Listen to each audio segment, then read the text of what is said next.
How's it? What's going on, everybody? Jeebs here, the Avocado Show.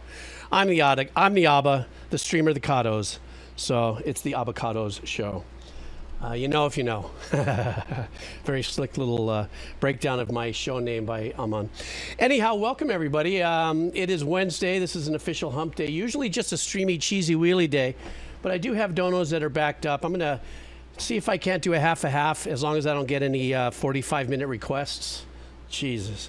I say that with love, but you know what I'm saying. So we're here. We're going to have a little fun. And yeah, I'm not really along for words today. I think we should just get right into it. How about that? We just get right into it. Anything but just when I thought I had nothing else to say.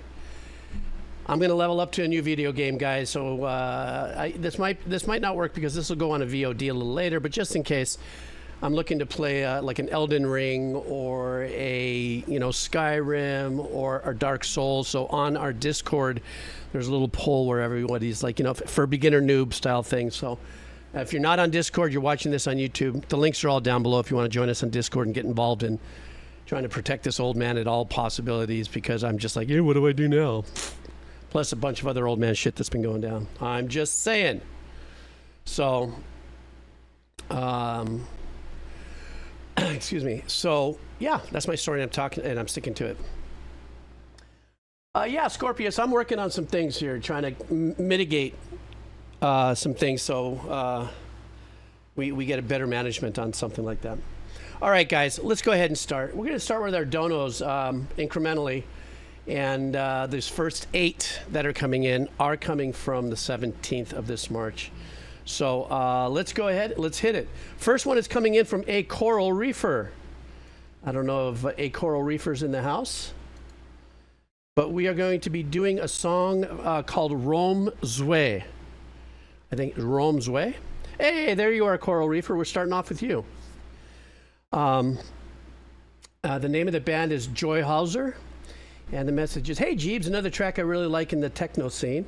This song is by Joyhauser, a Belgian techno duo most known for their underground hypnotic rhythmic beats that are pretty minimal, but making you want more and more as you're pulled into any song. All right, so let's do this. Coral Reefer is bringing in some hypnotic rhythmic beats, some techno, some Belgium specialty EDM-ish thingy, I think, right? I don't know, I'll shut up and just play it. Let's go.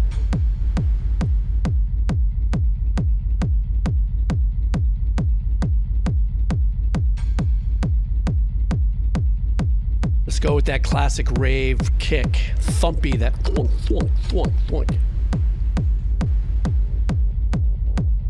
Ooh, I like the bass is sneaking up on us. You hear that?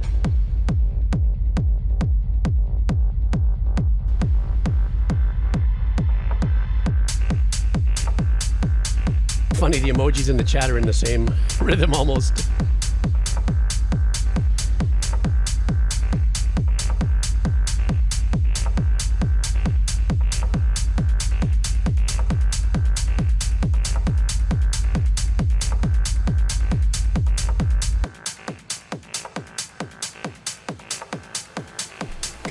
Coming in with something. There it is. I was waiting for it to build.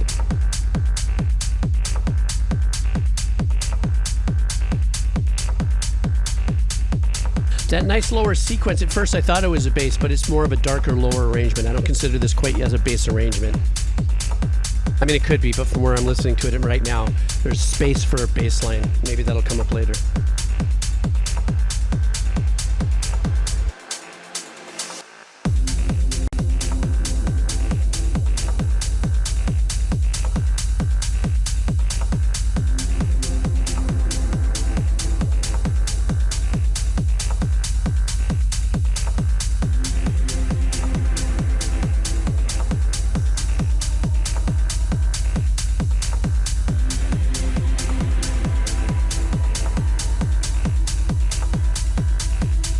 Patty Cakes, are you talking about that bottom sequence?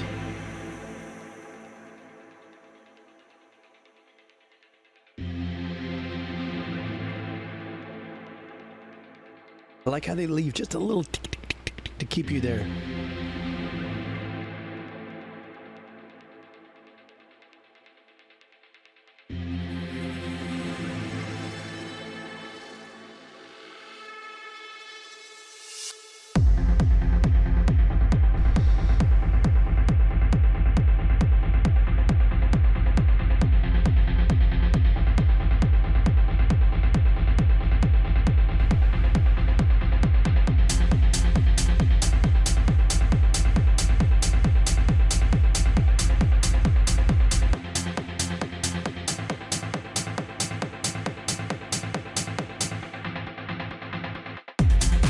love so far that this isn't overloaded. This is really just getting you into a vibe. Not a lot going on here. Enough to keep you pulled, but not so much it's making you go, what's going on? Just in case you didn't get that, what's going on? I'm just saying.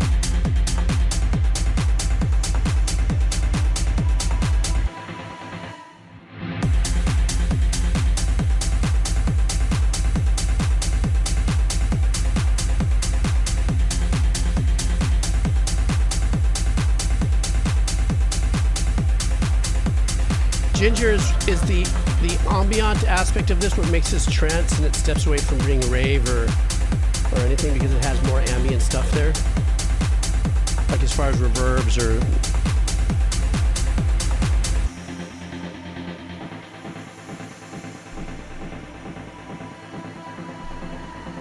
like that kind of stuff.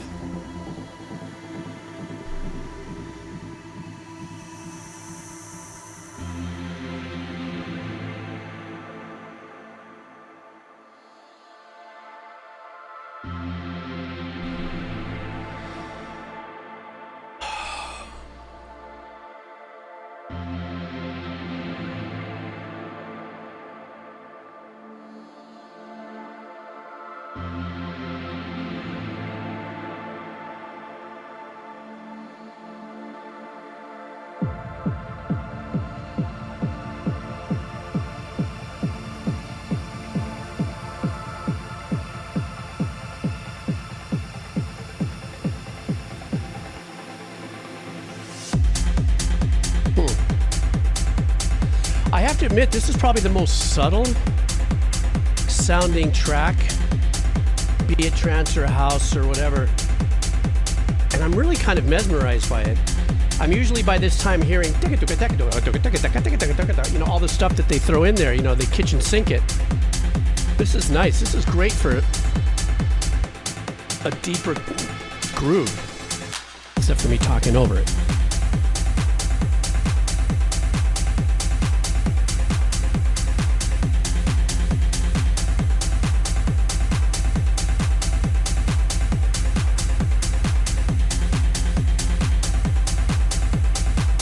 Yeah, that's what I'm talking about, Coral Reefer.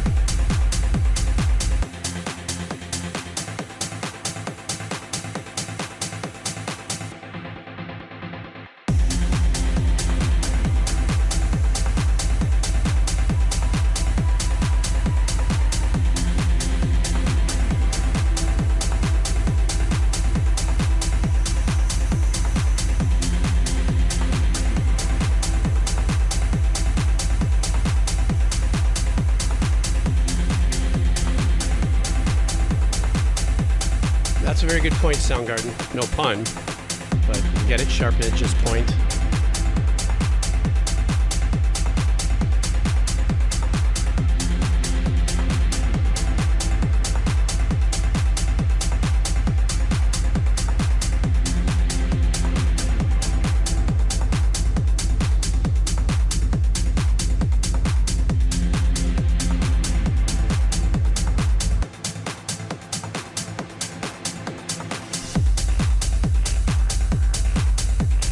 I wonder whether we're going to bring in the little beetle farts.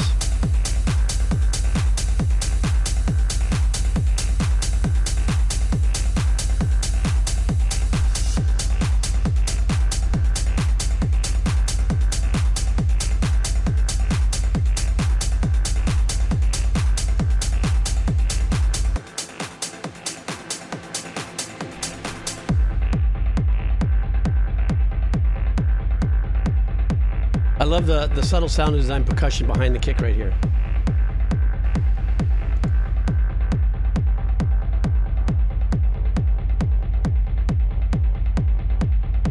That's a great sounding kick.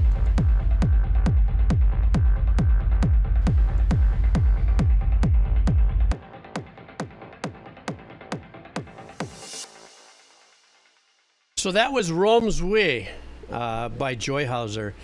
And Coral Reefer and everybody else, I so agree with you, and that's what I was getting at as I was yapping over the top of it, which is without the kind of complexities that other great duos or groups or people who focus on this style of music, like Infected Mushroom guys or Spangle. You can really complicate the shit out of this stuff very tastefully. Did I say Spangle? Spangle, sorry. You can really complicate the crap out of this stuff and really have so much going on. But this is that Miles Davis kind of vibe. I don't know if you guys have ever heard this before, but Miles Davis had once said in an interview, and I don't know if he was the original person who said that, but where real music happens is in between the spaces between the notes. So if you really think about it, there was a lot of this space going on out there, and then the space was accentuated with the fact that whatever was happening in the background, you know what I'm saying? Very light stuff, had a very nice, subtle, long tail to give it that ambient, ethereal thing. Henceforth, Coral Reefer, when you were saying this is just the kind of track where you just put on your headsets, and it really can sink you into a vibe. Because your brain is not overcomplicated, or your brain isn't biorhythmically being affected by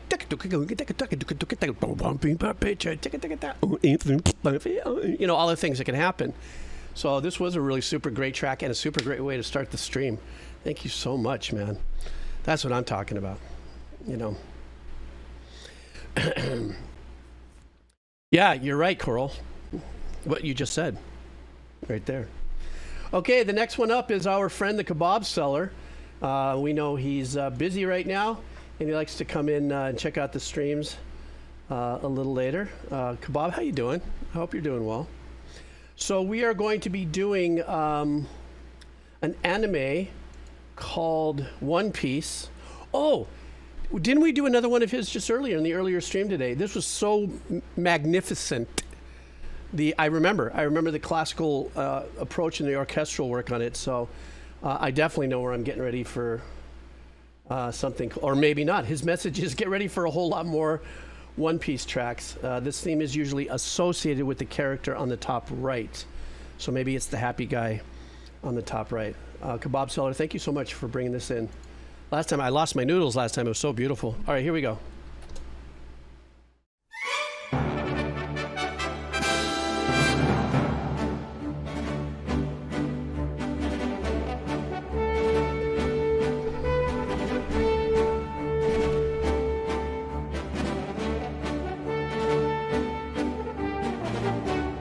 Very regal.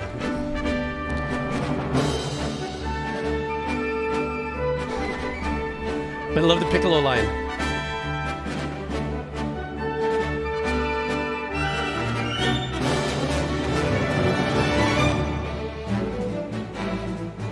Ooh, it's got that Prince of Joy, King of Happiness vibe.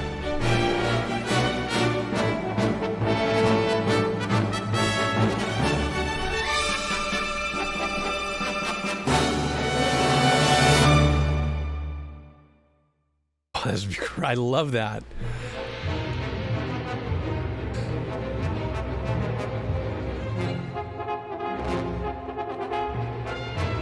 A little bit of a Prokofiev vibe here.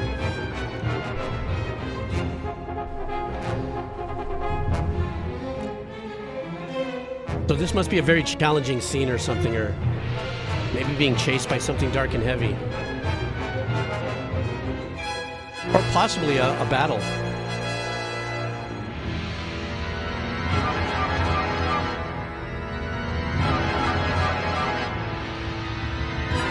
Oh, it's combat. Okay.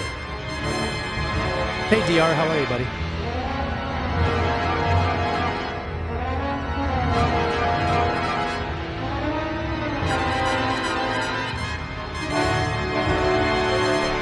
Very brass-oriented here because it's got that impact to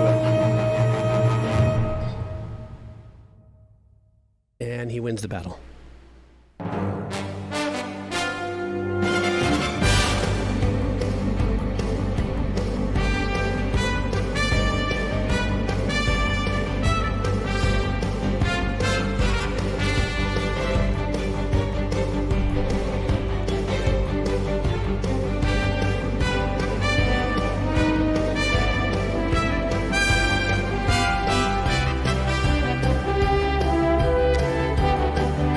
It's almost like the celebration after the battle, like chronologically if the tracks that Kebab Seller are playing here are that.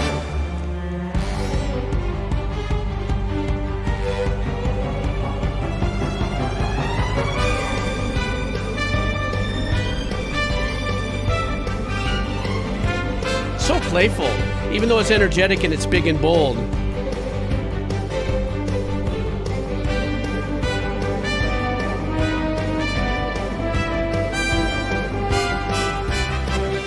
Oh, like he's winning it now, or he's getting ahead of the game. Okay, good.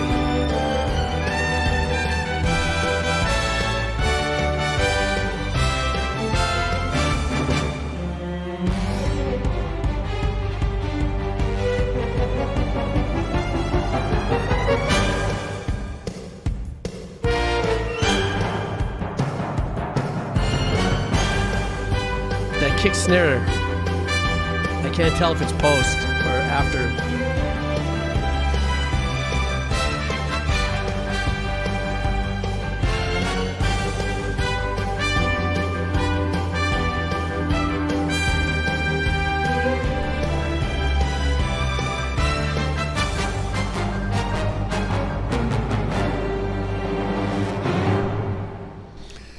Well, so what was great about this compared to the other time, I think, Kebab Seller, you had me listen to the other one earlier, was a lot more beautiful and bold and ethereal. Now, I remember from the last time, this is an anime that's 20 years old, or 20 years in the unfolding, so that there's, and somebody made an earlier comment about the fact that there's like 10,000 different tracks here because it's ongoing.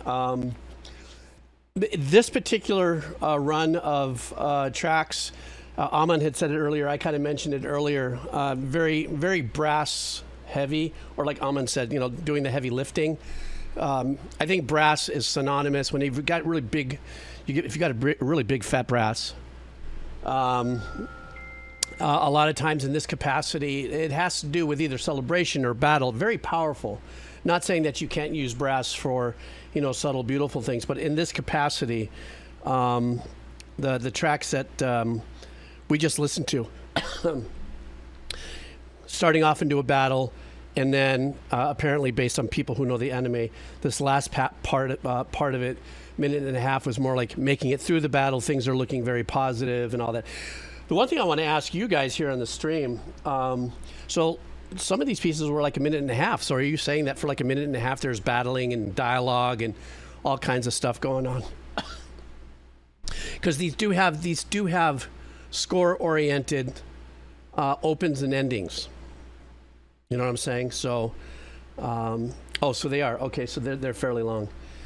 But yeah, that's for me listening to the one thing, the kick snare in the last track, though, I was like going, okay, if they did this live, it could have been isolated, like a drum kit or a kick and a snare.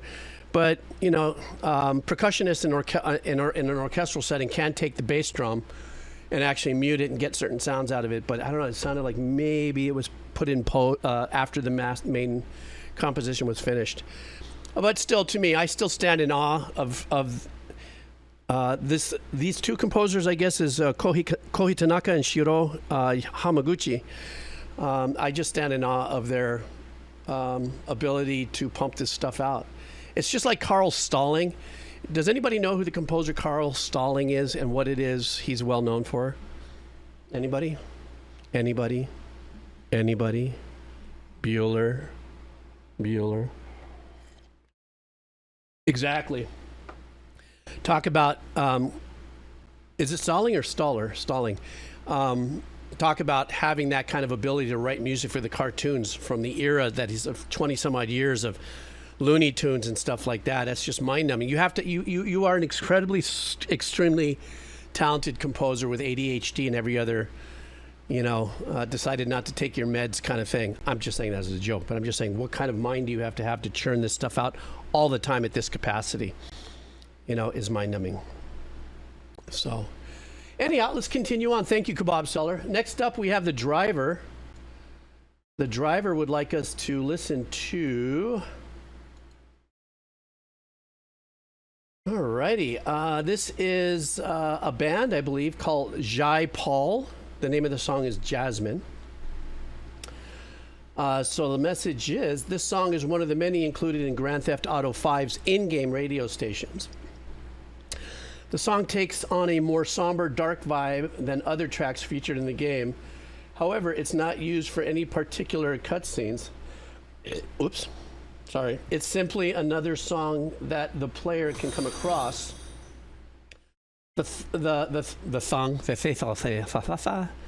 The song has a muddled, cloudy, and in some ways confusing vibe.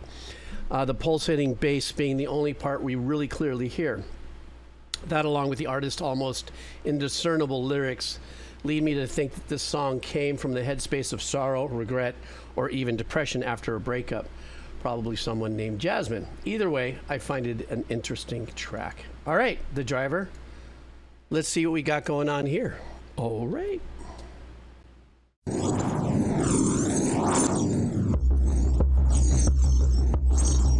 Interesting. Already messing with the stereo dynamics. Even the bass is swimming around a little bit. Can you hear it?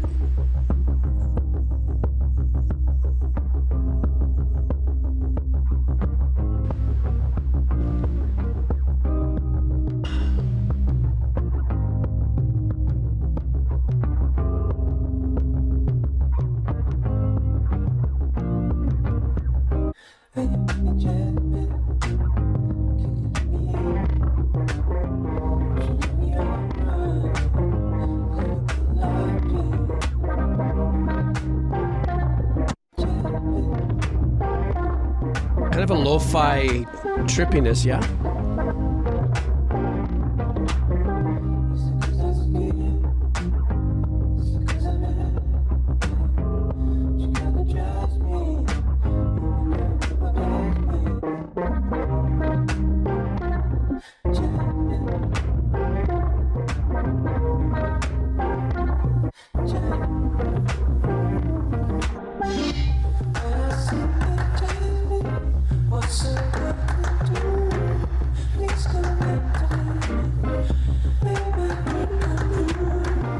Hypnotic, but makes you kind of move forward.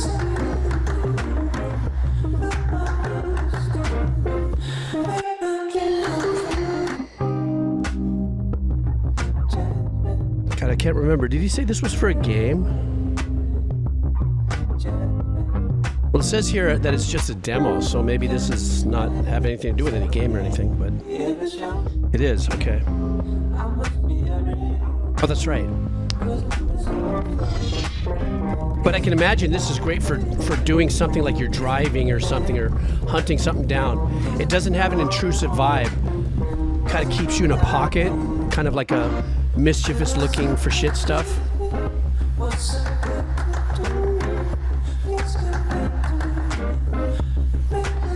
Oh, it is drive music, okay, from the radio.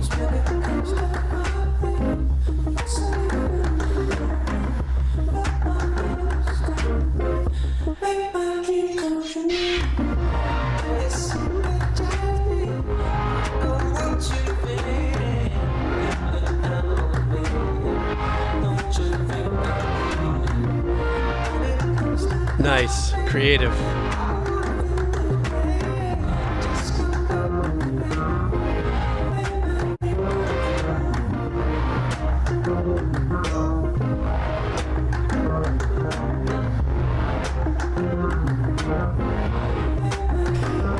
Turnip, when you say it wasn't made for the game, is this what they call the DLC?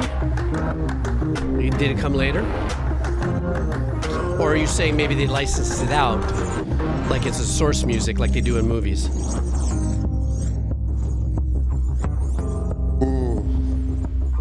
That makes sense.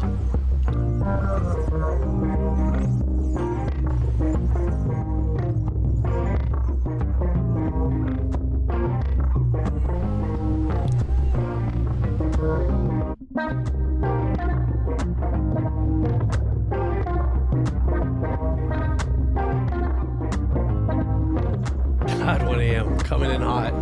Beat up the old guy.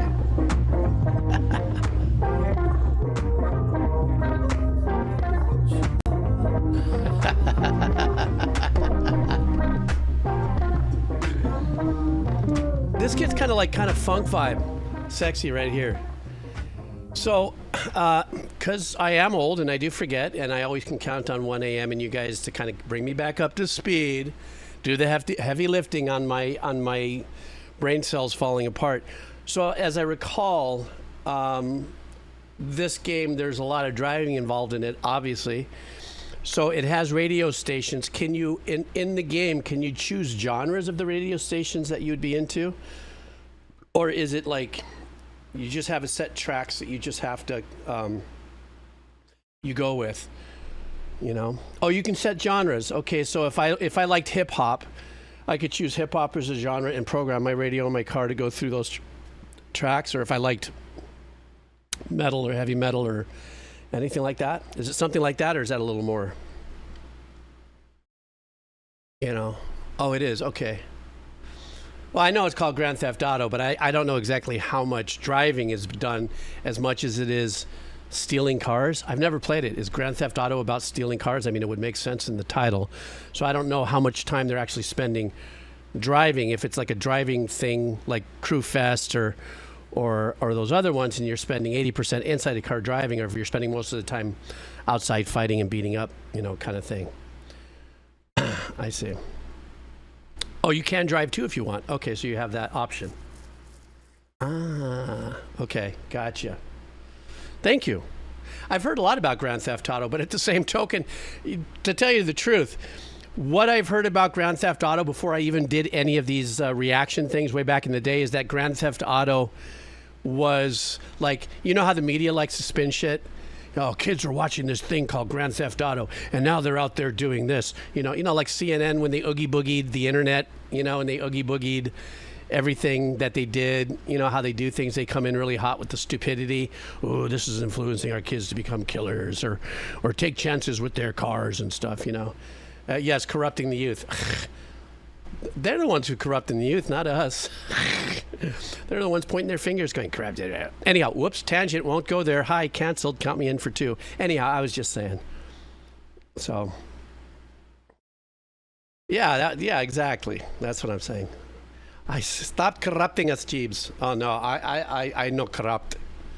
I know corrupt. God forbid I ever go off.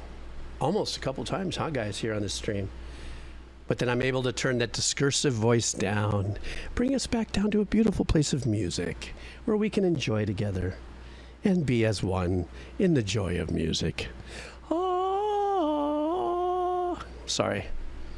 So gaff. Okay, next up, Lisa. Lisa, how are you?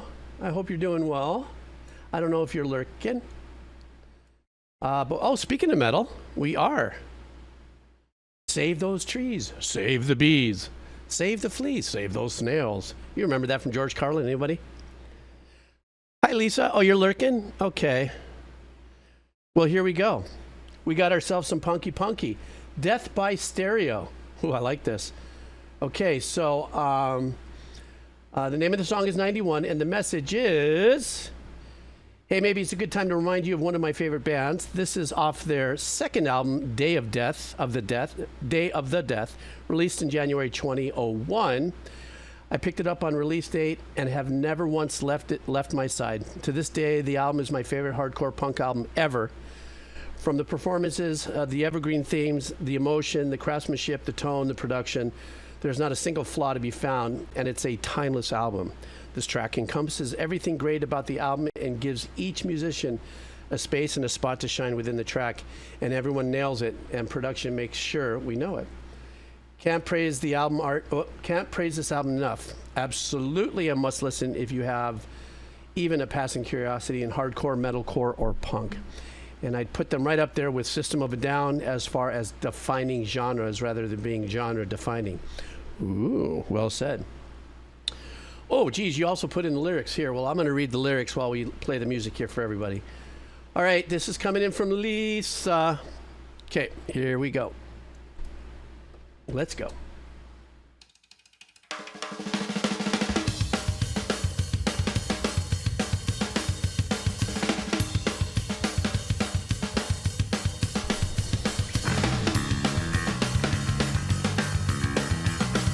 Are punk musicians not some of the best bass players out there, Lisa?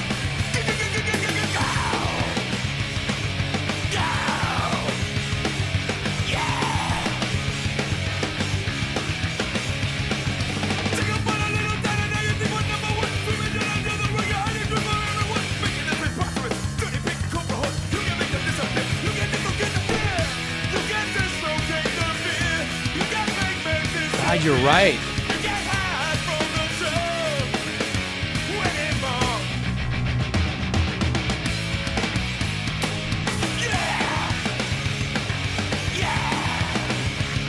The engineering on the drums is great.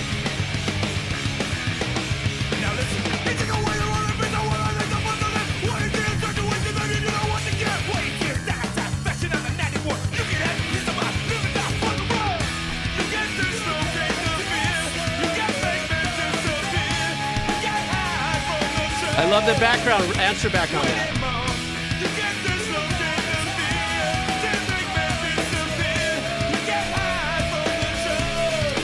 I feel you turn up these very Dogtown Days style tracks, right?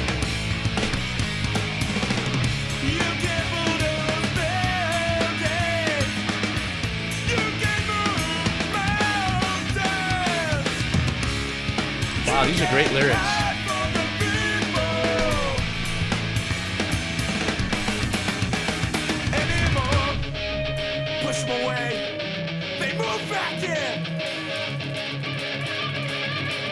Oh, the drummer roasting.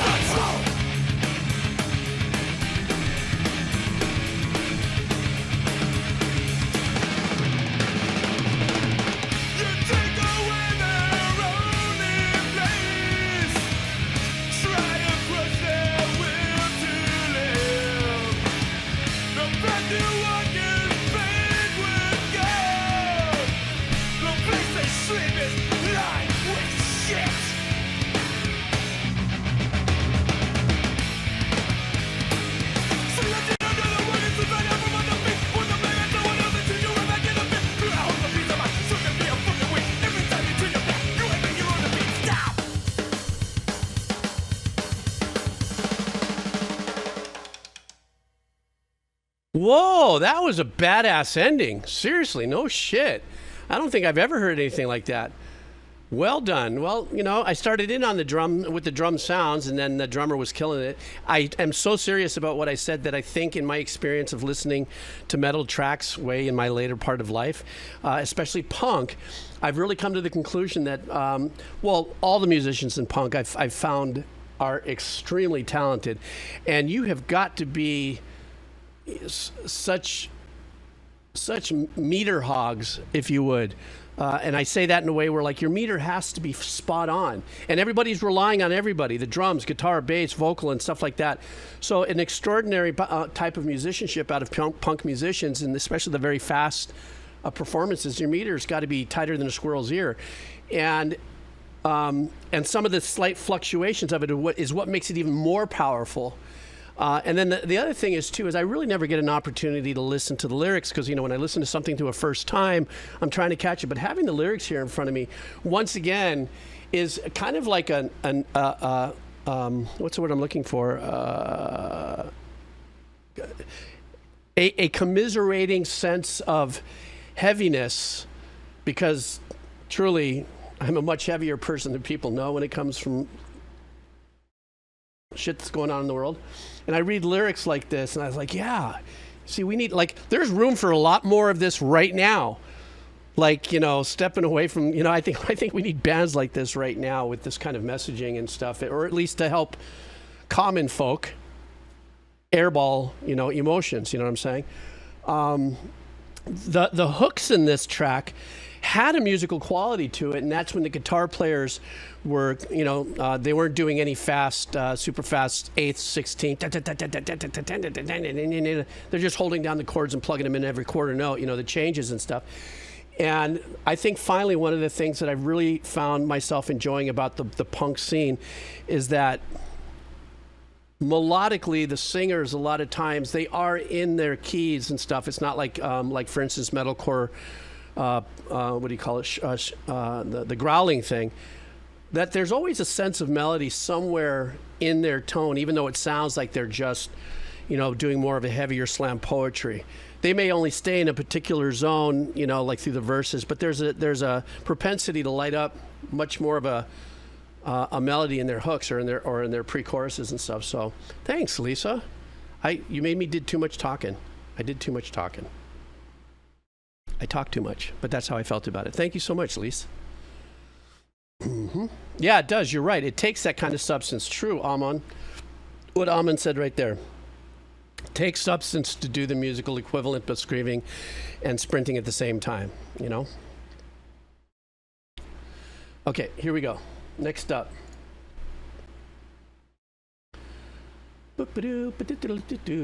Judgment to Kazi. How you, Mazzy? What's happening? Judgment Kazi. Judgment Kazi. Oh, we're in for a listen, guys. Everybody, let's stretch our backs. Let's chill. Did I seem defeated? We're going to be listening to a band called Yoshida Brothers. The song is Tsogaru Yongara Bushi. Is that it? Tsogaru Yongara Bushi. But his message is funny. Well, Jeeb, since you seemed so defeated with my last track, I figured I'd find a nice one and an easier track. Maybe there was too many instruments, so instead of a three-man band, we got a duo, a pair of brothers, and guess what? They play the same instrument. That's right. Only one instrument you got to worry about. How bad could that be?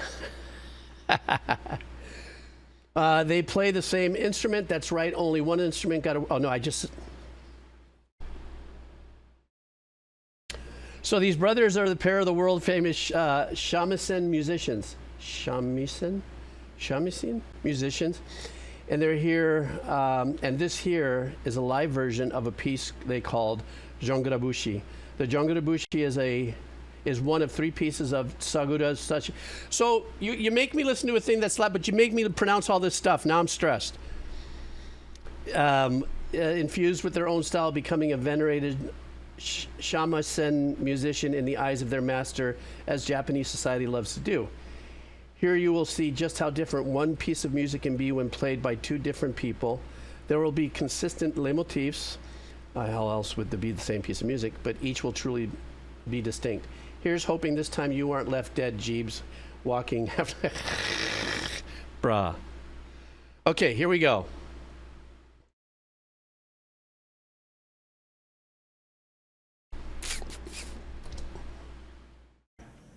The last song we will play is traditional tune. The most parts are performed with improvisation by each performer. It is called Tsogaru Yongara Bushi.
This is really cool.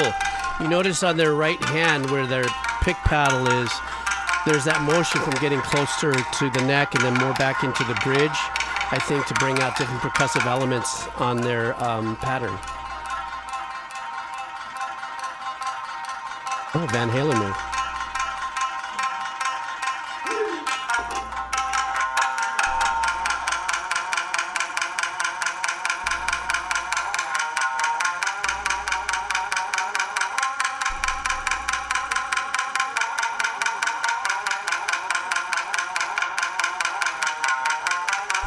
And without a doubt, the skin I guess you're saying it's a Stingray or something, a ray skin. How tight that's pulled across that really, I'm sure, makes a difference tonally as well.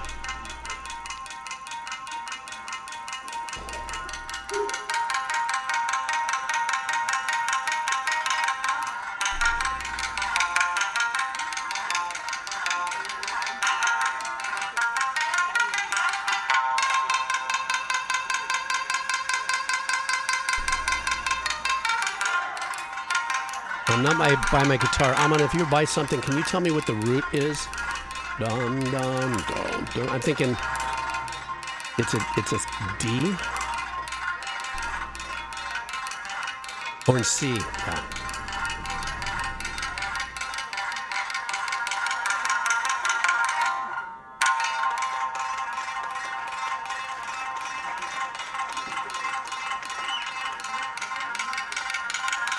That's Strick, what he's doing there.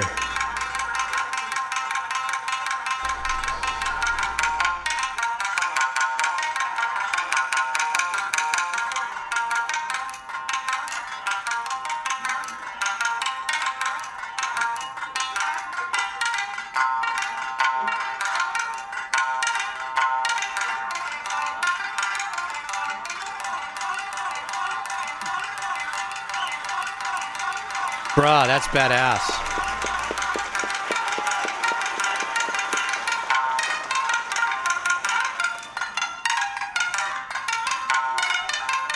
And you know, if you know how difficult that is because there's no frets on it. So being a fretless instrument, like violins and stuff like that, that kind of precision moving without it microtonally slipping is a big thing.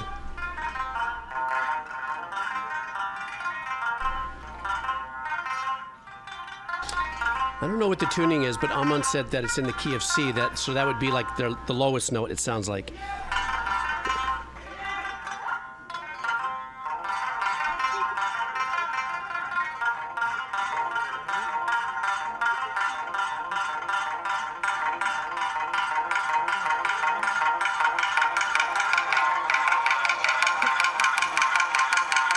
See, that's a killer move there. Starting that arpeggiation, but with the right hand, a softer attack, and then building more percussively with the right hand. But the pattern here is staying the same to give it another level.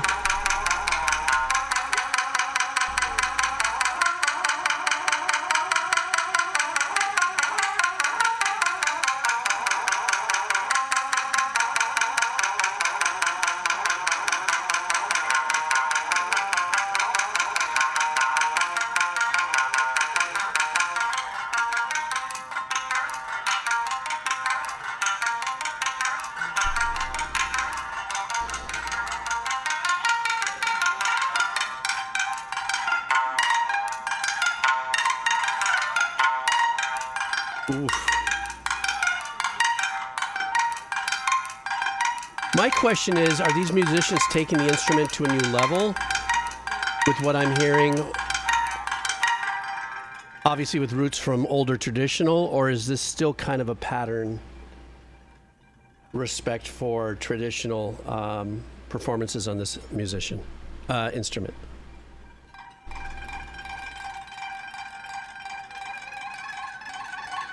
Wow.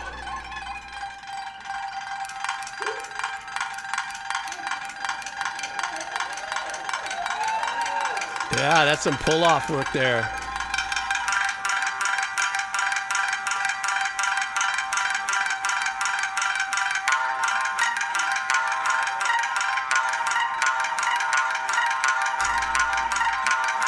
So shred and shamisen go hand in hand. Way before the genre tagging of the word shred.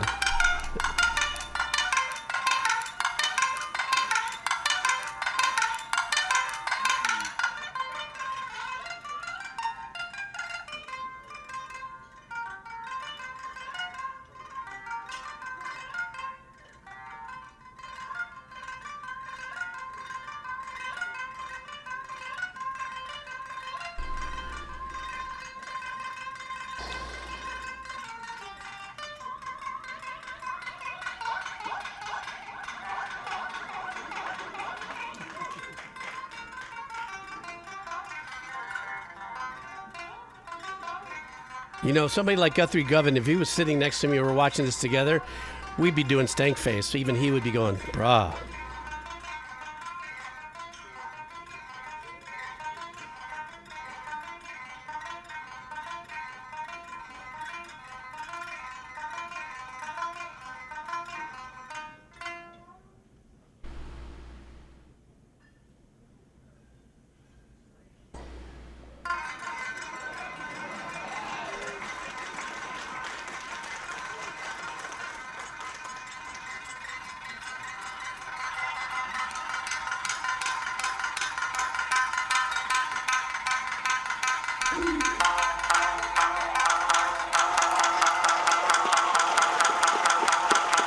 That guy roasted, man.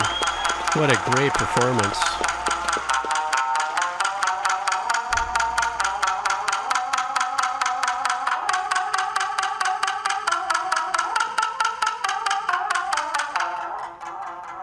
So I noticed that they're wearing, like, on their left hand, like a little ring.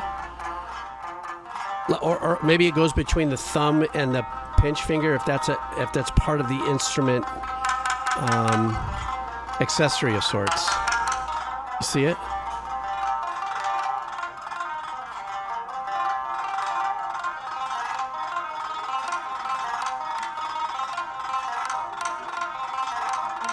Oh, it is, okay.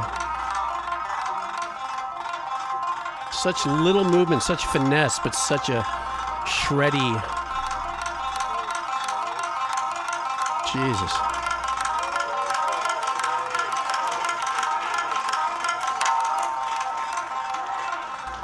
Plus that microphone, that looks like a Sennheiser. Like it's built for that kind of tonal spectrum.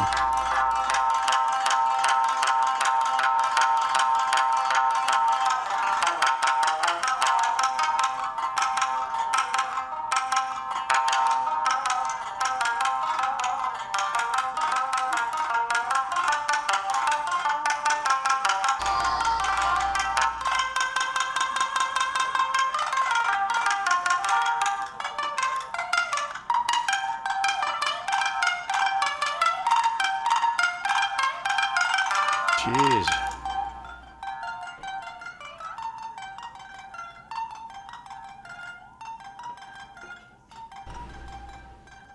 Imagine the calluses they have on their fingers for this.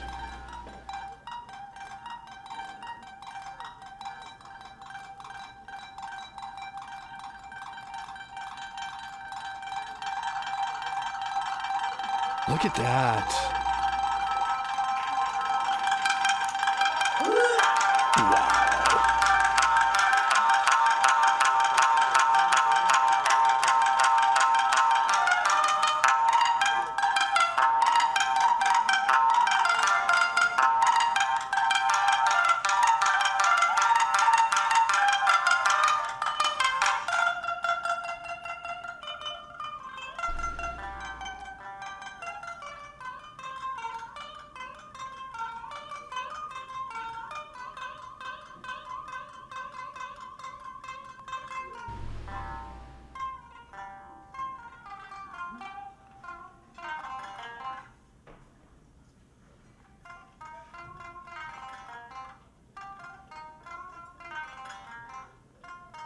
You notice, and they're using all fingers too.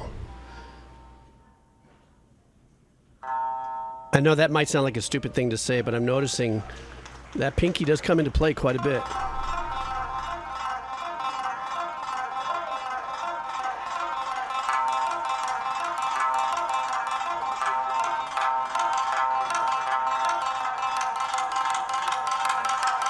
So it's like this brother has a specific command on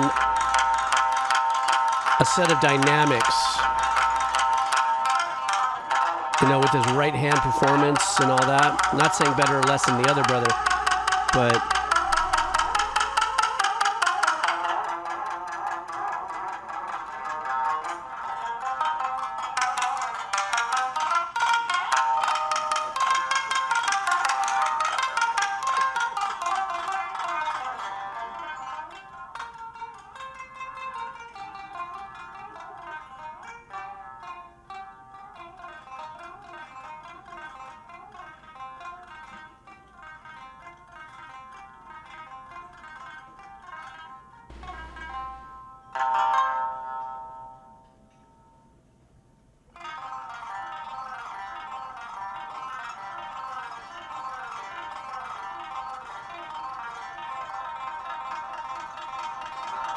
God, look at his right hand.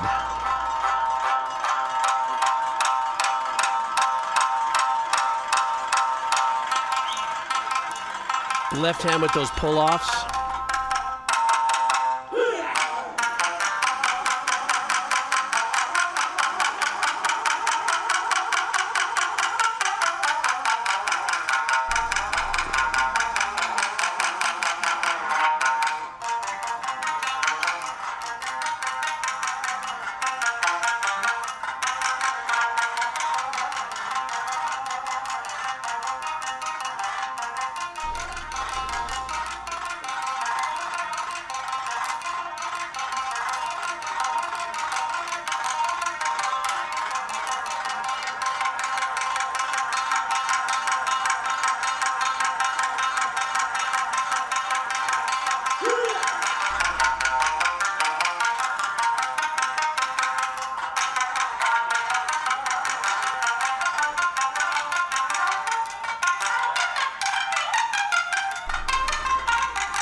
Jeez.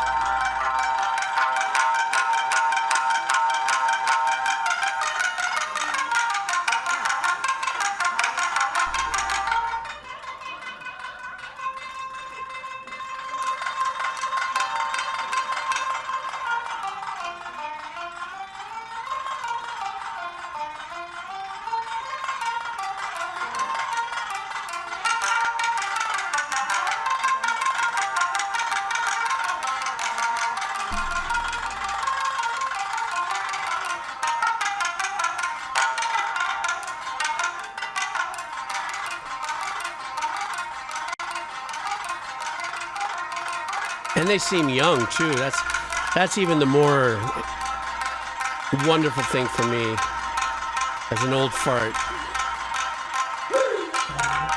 Watching younger artists and musicians carry on the cultural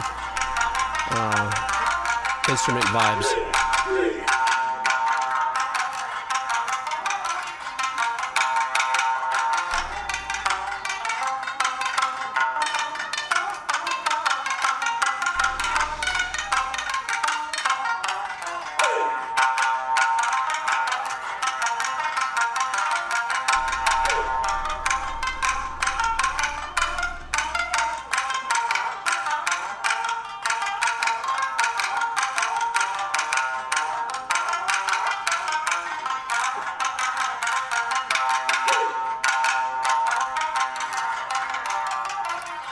And the amount of energy being spent. They just kicked ass. And the look on their faces when they took their bow, you know, was so authentically like, bruh. Yeah. That was extraordinary for me. For me, as just somebody who just has, we listen to music together. It's such an incredible thing for me to see young musicians with cultural instruments identifiable to the culture that they're in, obviously. Paying homage to the history of the instrument, the performance spectrum of the instrument. What I don't know, and I did mention earlier, and I think from what I understand from some of the responses, is whether what these brothers did was a push on maybe taking it a little more contemporary by being influenced by, let's say, modern day music last 45, 50, 60 years, or if this is kind of a, and I say this with respect, but kind of a typical way of playing the instrument with a lot of always constant speed and stuff like that and everything, or are these guys like the next level, you know, kind of a thing. But for me too, also looking at, it's still very traditional, huh, Kazi? And the other thing too is I've seen enough videos and stuff on music, you know, from that when they play these instruments that it's like a giant pick. It's more like I know it does look like a paint scraper. I saw somebody pop that in there saying, "Bro, it's a paint scraper," and it looks like it. I just don't know what the material, if it's still a turtle shell or whatever it is, but it's like a giant pick that they have in their hand here, and they're able to give these other, with the turns of the wrists and stuff like that, and percussively, kind of the specialty that flamenco players or classical guitar players that'll use many different techniques to stroke and percussively hit the guitar body, all the way to the guys like. Remember when YouTube was young back in the day? There was that one guy that really bowled over the internet. I want to say his name was Andy McGee or McKee or something, because he did that boom with the acoustic guitar. That's a very special skill, but this right here was extraordinary to watch, and I can't thank you enough for bringing that in, Kazi. I really appreciate it. What was that guy's name? Right, Andy McKee. It was one of YouTube's very first, like, I think in the music world, like, aha moment of what YouTube was going to bring to the world musically, outside of the bubble of programming of how we got our music through the funnel of radio and that myopic shit. And then YouTube started really breaking up, really, exposing us to different types of music and stuff, or learning.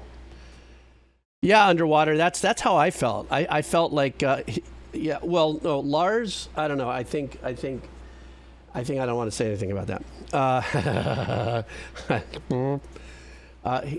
Lars is a very significant legacy in the world of drumming. Was that safe? That being said, anyhow. Yeah, I just felt that Andy McKee video was like kind of the gateway of like opening up, like, wow, look what's going on out there. So yeah, thanks, Kazi. I will say one thing though, the right hand percussive nature of the playing, very high-endy, a lot of clicky. So my ears inside the headset, even though I'm listening at a very mellow level, I'm still hearing a little bit of the residual clickiness in my ear. So I don't know if that's because my molecular makeup of my eardrum now is in its 60s and stuff, but I'm still going tick. Okay, Jack Zira. Jack, are you in the house, Zira? What up? We are going to listen to a band called AFI, A Fire Inside. Hey, Jack Zira, how you doing, buddy? The name of the track is This Time Imperfect. Celebrating almost being at my playlist redeemed by sending in one of my favorite songs of all times from one of my favorite albums of all times. Just too long to make it for the actual playlist. On the physical version, it was Hidden Song. It's an interesting listen. A little heavy. I hope you like it. All right, let's go. Jack Zero. And also, by the way, you guys, thank you for your donos.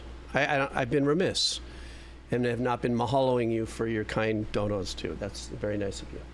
All right, guys, let's go. This is coming from Jack Zero, one of our usual suspects here in the chat.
Loving this opening, man. This is great.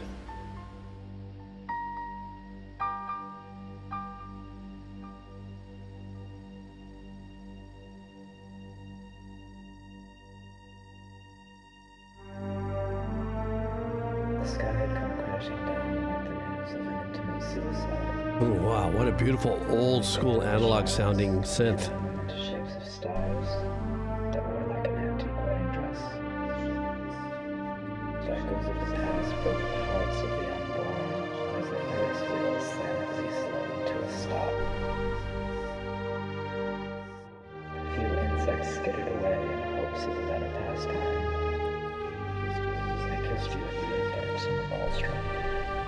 They asked if you would accompany me in a quick fall. But you made me realize that my ticket wasn't intended for two.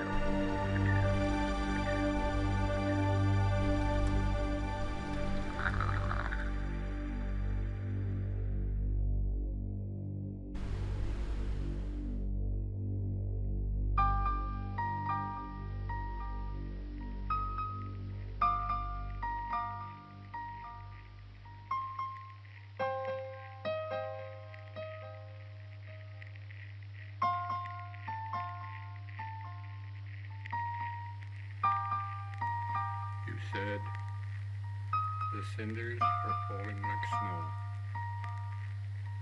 There is poetry in despair, and we sang with unrivaled beauty, bitter elegies of savagery and I'm really loving the play of the delay on the piano as well. strange. We ran down desperate streets in a car of our names on the flush of the city. The sun has stagnated somewhere beyond the rim of the horizon, and darkness is a mystery of curves and lines. But still we lay under the emptiness and drifted slowly outward, and somewhere in the wilderness we found salvation, scratched into the earth like a message.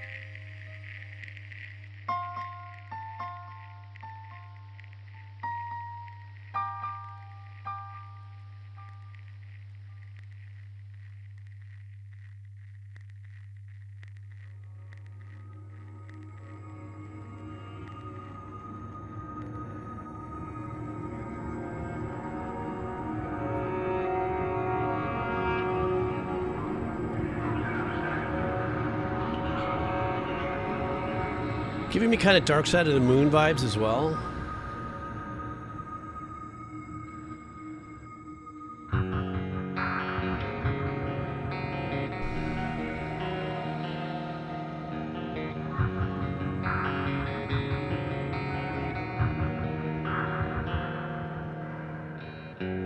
I cannot live here, I cannot stay.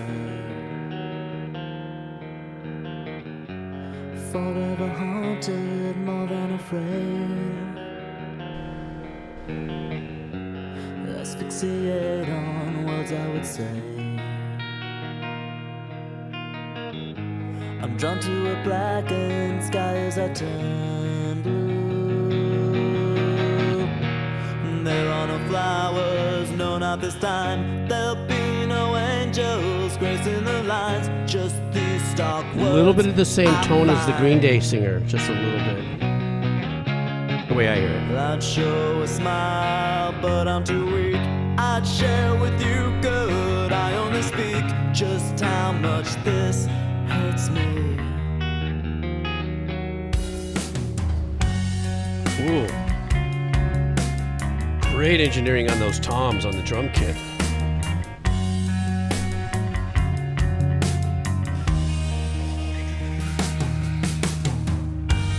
I cannot stay here, I cannot leave. I like the nosy mids in the bass. Just like all I loved, I make believe. Imagined hard, I disappear. Seems no one will appear here and make me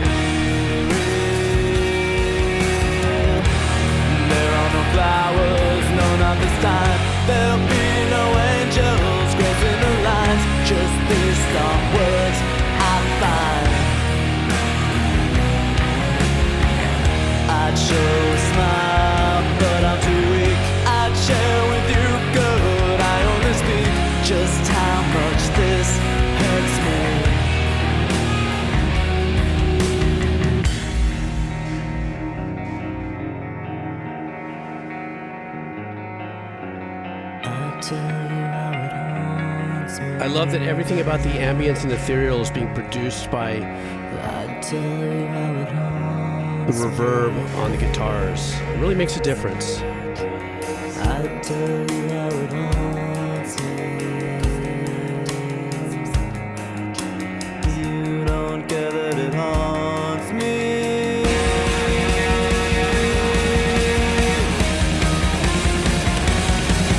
Oh, there are no flowers, no, not this time.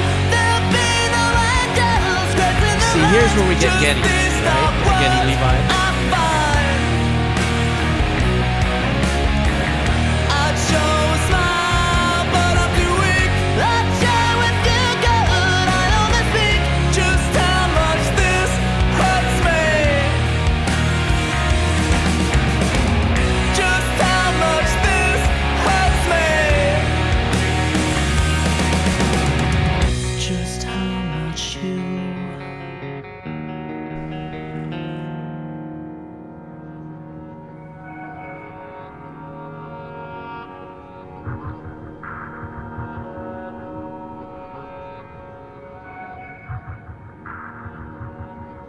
Yeah, without a doubt, I'm on the engineering's part of this journey for sure.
This is great. I love this. It sounds like so far they've taken one track, many different ways to get this effect. Another one is to actually flip the signal, which you can do now digitally without side chaining. And that's why we're hearing some artifacts in there as well. Sorry, a little geeking out there in the engineering.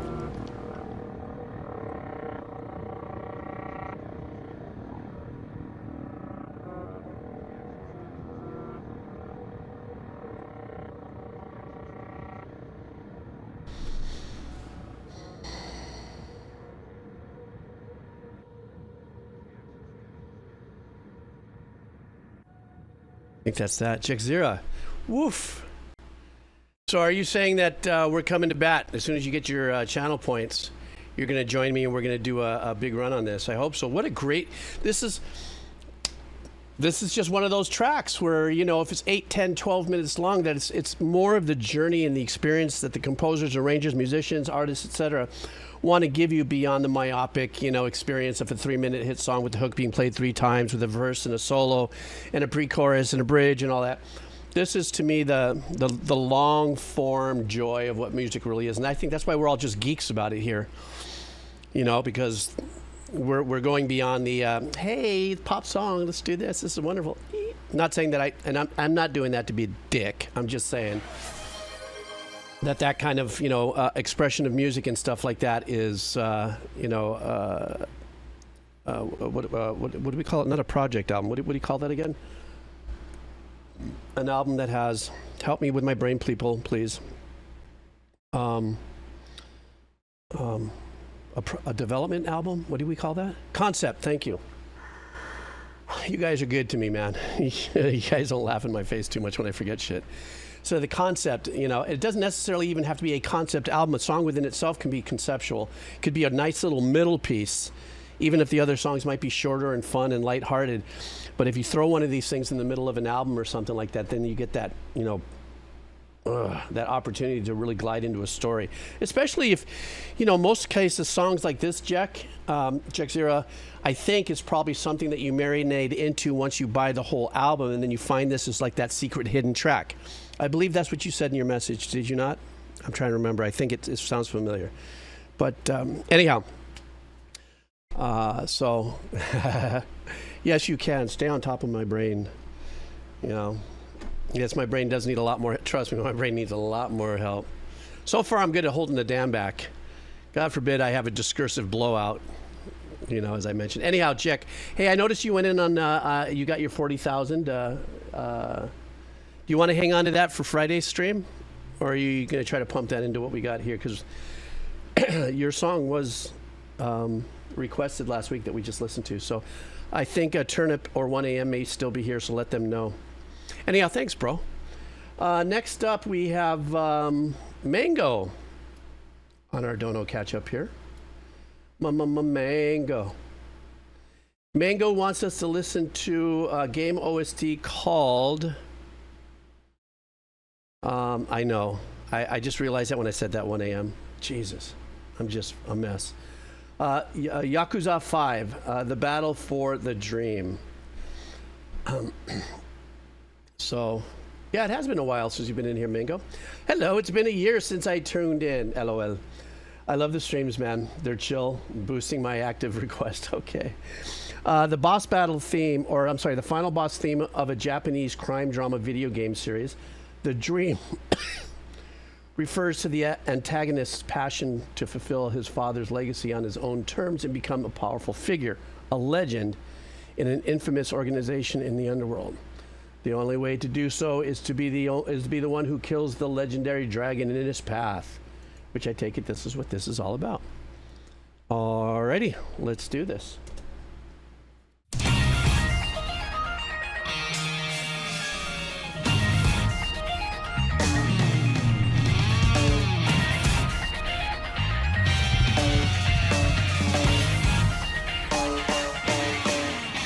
Wow, that snare.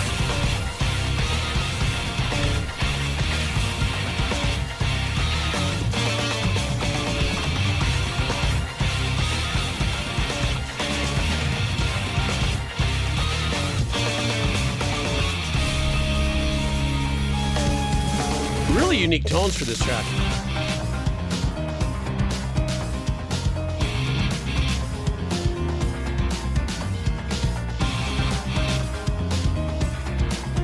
Nice blend. Kind of a really scooped out guitar sound for the crunches.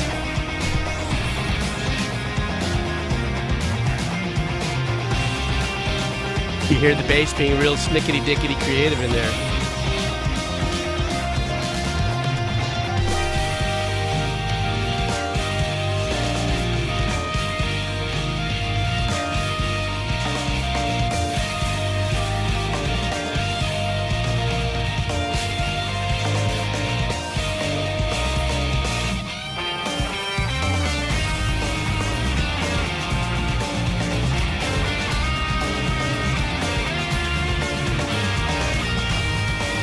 Wow.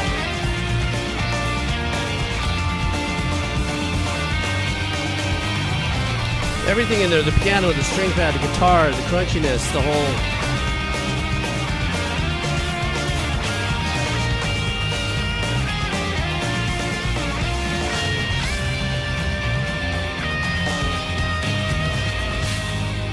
Ooh. Maki died dead. So progressive. I love these arrangements.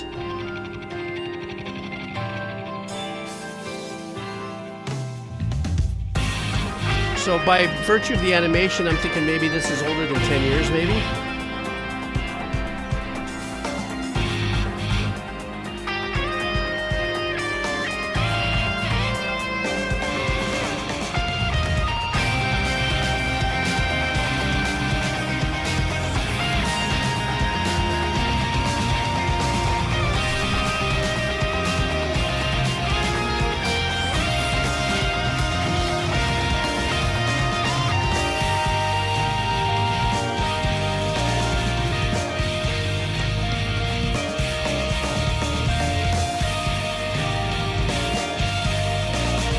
12. Wow.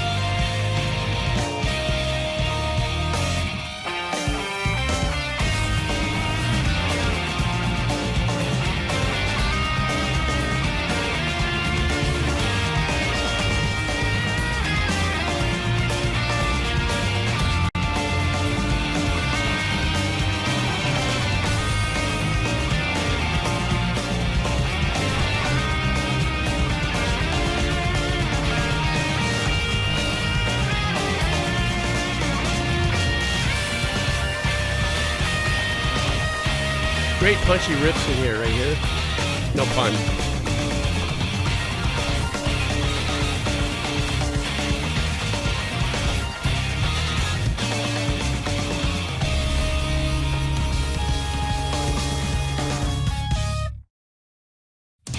What a ball crushing track. Extremely prog, but it has a very loose fit in the mix. And I think sometimes when once again, I'm going back and forth with that engineering thing about that overly precise and everything's just sounding so polished and perfect aspect that, a lot of these composers, and I think there's an integrity and a pride to having what I would consider the live performance style mixing of it, where you're not trying to nudge and fit things in. Nice cross-up of sounds between, you had pianos, you had string pad, you had, of course, the core of it was, the aggressiveness to keep it all pumped up through the fighting. The aggressiveness is going to be with the drums, bass, guitar, but I like how they fill it all in with the other arrangements with the pianos and stuff. And also, once again, sticking I don't know, let me see, who is the composer? See if it says here. No, it doesn't. No. Who the composer was. Once again, I also think that for the many years, if not a couple of generations of composers that are coming out of the Japanese corner, has really infused a really great sense of melody in all the works that they do. Therefore, the fans of all the animes and video games and stuff that come from that part of the world or are familiar with it have a uniquely, how do I say this? Have a uniquely attuned sense of melody, let's say. God, this could send me up a flagpole without a condom. Then let's say most of the world. How about that? I said, it's almost kind of like because there's so much musicality coming out of the composers from Japan and stuff like that, and you know what I'm saying? That kind of a thing. That to hear the musicality in something like this is going. Yeah, I expect it. So choose my words wisely. Canceled. Yeah, I'm getting too old now to care. Don't worry, guys. I will not lead you astray, and I will not say stupider stuff. But I'm just saying. I say what are you gonna do? So anyhow, let me see. No, Western. It's not that Western music is stale. It's just being exposed to a different type of melodic use based on composers. If you really want to boil that down, Soundgarden, the truth be told, that a lot of the lean that I hear from the composers from Japan come from Western influences. Okay? And I'll die on that hill all day long. So all these great Japanese composers and stuff like that, when I'm listening to it, I'm leaning on oh man, in the 50s, this used to be like this. In the 60s, this used to be like this. In the 70s, the jazz infusion. So I'm not saying that one is better than the other.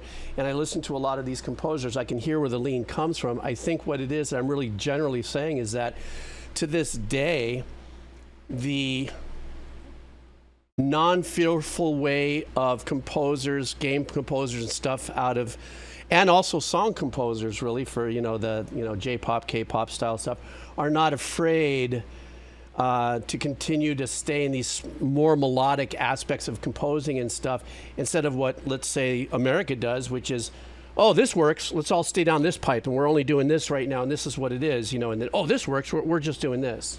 That's just my opinion, but so I'm just saying. Excuse me. So, Something like that.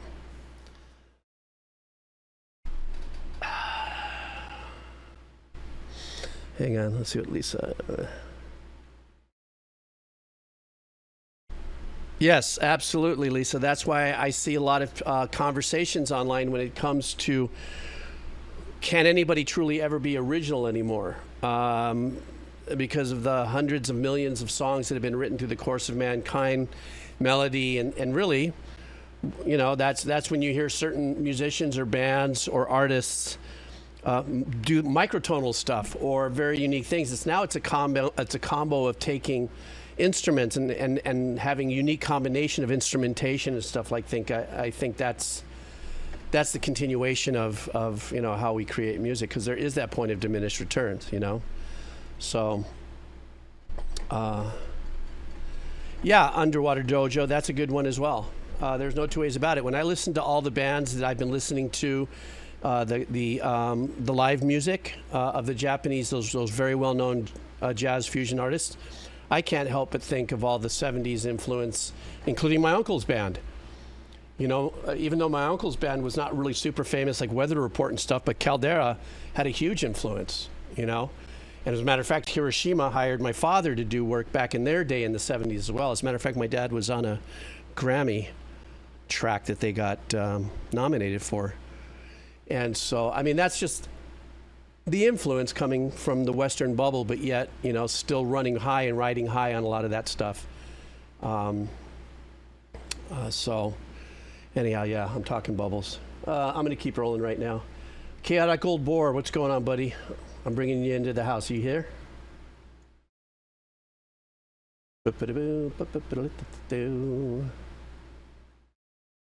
Chaotic Old Boar, that one guy is the name of the band. The name of the song is Poseidon's Jam. He couldn't get the sounds he wanted of a traditional instrument, so he made his own. Oh, I like that. Well, there we go. We just got through having a conversation about originality. This is what happens. All right, let's see what we got here.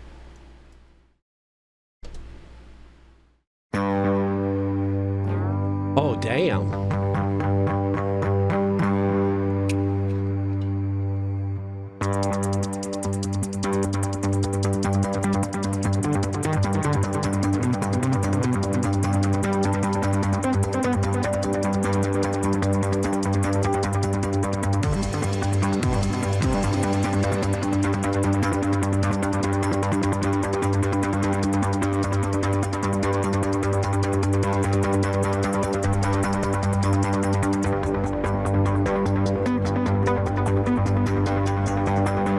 Has Vangelis kind of vibes, yeah?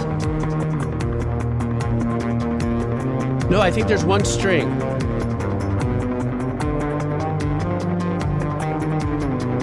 Oh, we better get the tip jar out.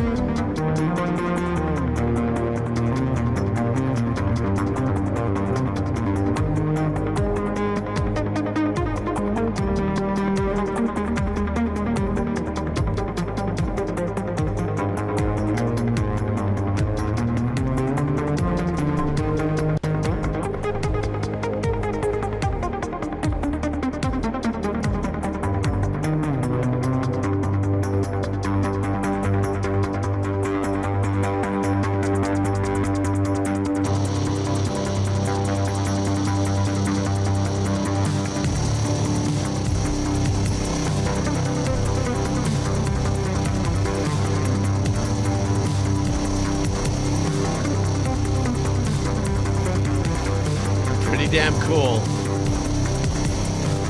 for digital busking style, you know.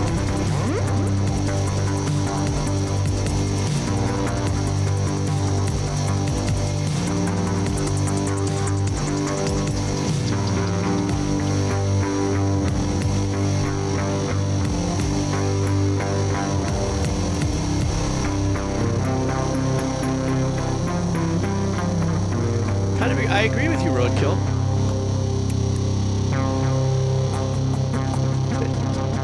Sorry, I chipped the tip jar. Used to be the greatest tale that's ever been told. And it won't compare to what we're gonna see and where we're gonna go. The mystery of the place is deep.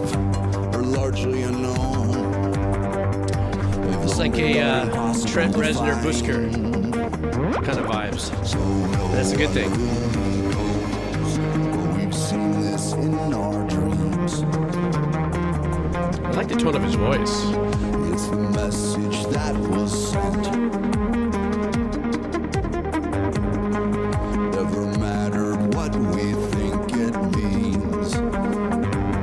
But it mattered what was meant.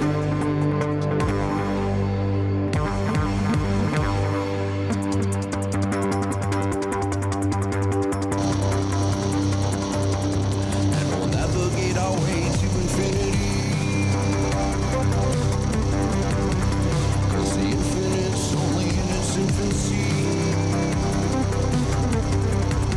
And when the infants all swam their way to infamy, This is really musical, guys. at the bottom of the sea, bottom, And I don't see his instrument building as a gimmick. I just think it's really super progressive. bottom of the sea, bottom of the sea.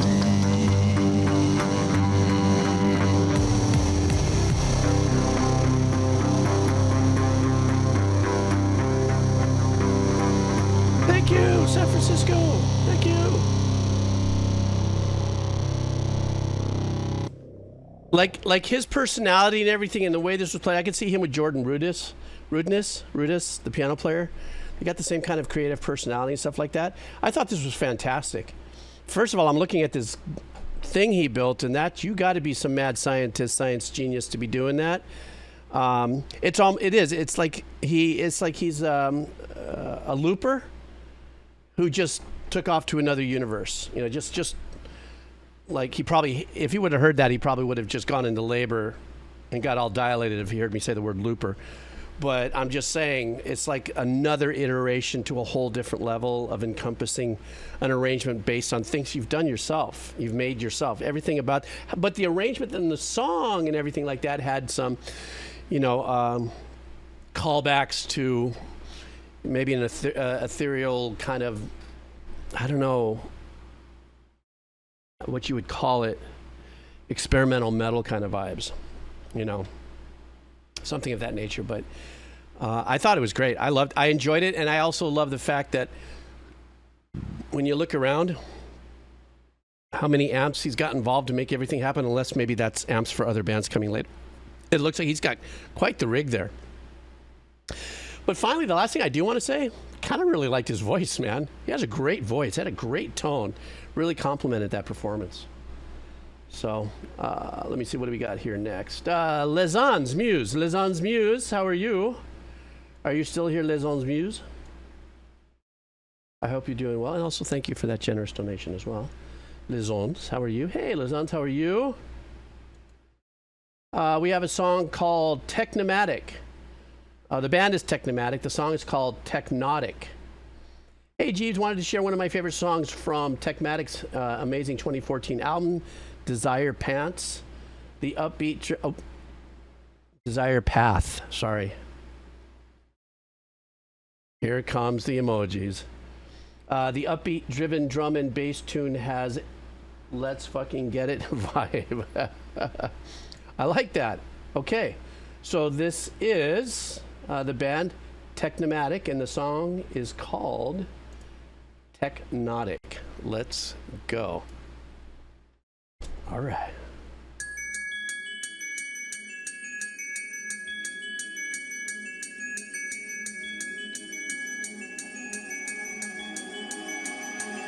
I like this already.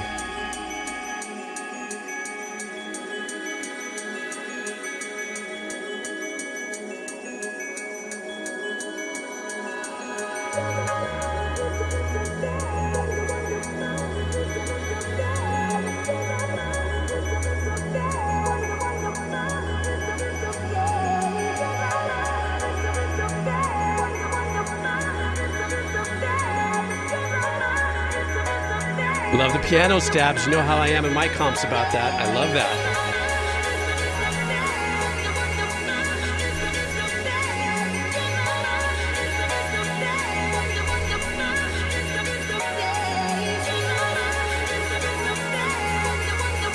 Great treatment on the vocals.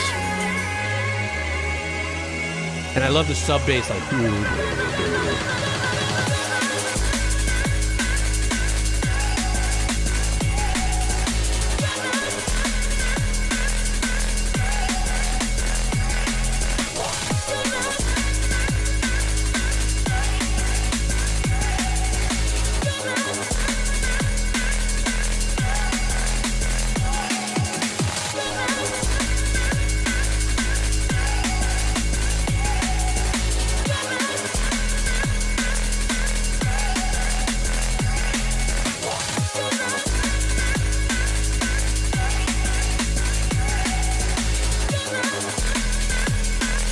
I mean, I know that's a bottom structure with that synth, but I'm missing a little bass vibe. Ah, there it is.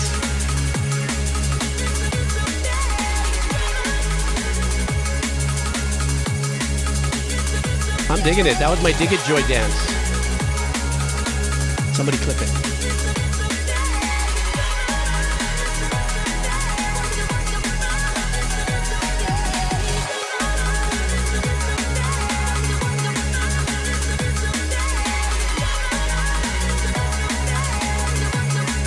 I love this. It's badass. But I love the bass, man. That bass patch.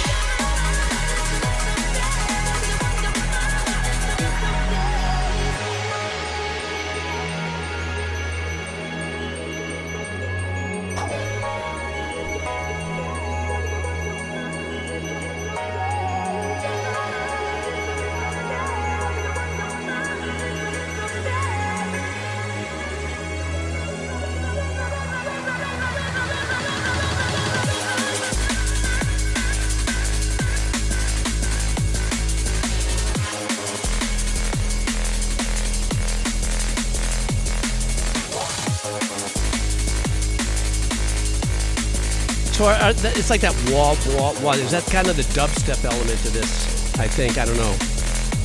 Or if that's crossover use.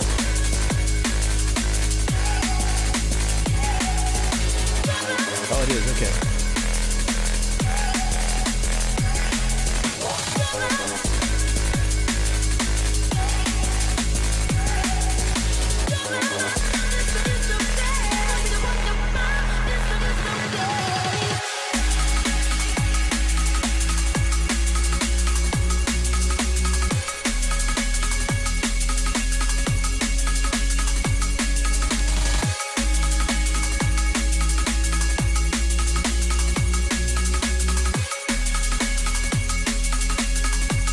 I gotta try to write a drum and beat pattern like that. It's very interesting.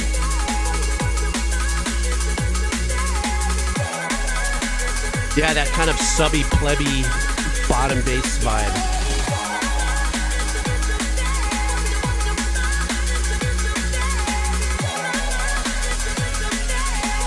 But you definitely got a high pass cut from about 200 down to make that work.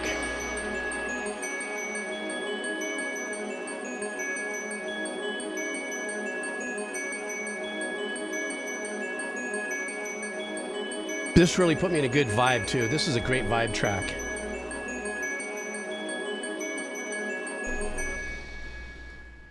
Man, I really dug this track, Les Amus. It put me in a really good space, and the repetitive nature of this, I'm never... I think like a lot of us here, we can enjoy different kinds of music that has, and I've said this before, I think recently, you know, all the changes, all the chord changes, great musicianship, jazzy and all that. But when it comes to tracks like this, the sole purpose is to put you in a vibe, you know, and little elements of hooks that might kind of linger with you for the rest of the day. You know what I'm saying? And this does an extraordinary job of that, you know. I like the fact that it came in with the little tinkly bells and stuff like that, kind of get us going a little, kind of getting into a little bit of a sequence and stuff. And I'm beginning to understand that the D&B genre will always have some element of ethereal ambient work. Another thing, like I said earlier, that I enjoyed were a couple of those piano stabs in there, or you know, listening to a little flatted fifth, a little this going on, and they go, oh, little voicings in there, dicking around with that. And so I really enjoyed that. And I also liked the fact that the bass did come in and out. So it made you want more. Like I was going, I don't know, I'm feeling a little bass, and then I turn around and boom, there it is. It gives you another. It's a little bit of a high. It gives you a little bit of a beep. You know what I mean? That's how I felt about it. Nice track, man. Thanks for bringing it in. Ow, shit. So let me see something here. Jake in Vienna, MP3, and Ginger all dropped in cabbage today. I tell you what I'm going to do right now is I'm going to do a little run of Wheel of Cheese. And let me do some Wheel of Cheese, and I'm going to take a short break, and if I'm feeling the spice, I'll come back and hit your 3 tracks. I'm just trying to stay in the headspace. I didn't want to go over too long today. So I hope you guys are cool with that. And if I don't make it to your tracks because my headspace is limited, you guys will be pole position for Friday's stream.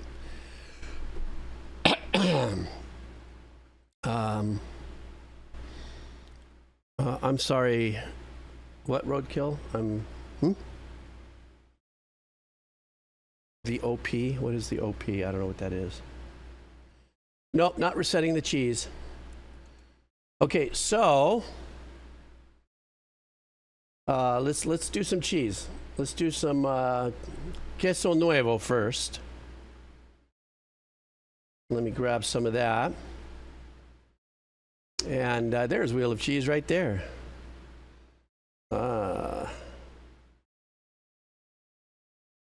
Oh, yes, I've already done the operation. Thank you very much. Oh, from that. Yes, I have done the operation. I'm healing very well. Thank you very much. I have to go back to the doctors again next week to make sure. But thank you for asking. I'm doing well. I got a little bit of hangover, though. Still, it's taken me longer to heal from this one than all the other ones that I've had. So that's just as chalking up to getting old, I think. And they did put me on some serious drugs, as you guys found out about 10 days ago when I did that stream. Of course, that is now forever planted on the VOD. So, all right, guys. Let me do this, and let's go for some queso nuevo. Remember the rules, guys. Nothing over 7 minutes. Anything over 7 minutes is an automatic punt. Wow, look at that. Not many people here on the queso nuevo. Hang on. I just got bonked. Okay. You guys ready? Let's do this.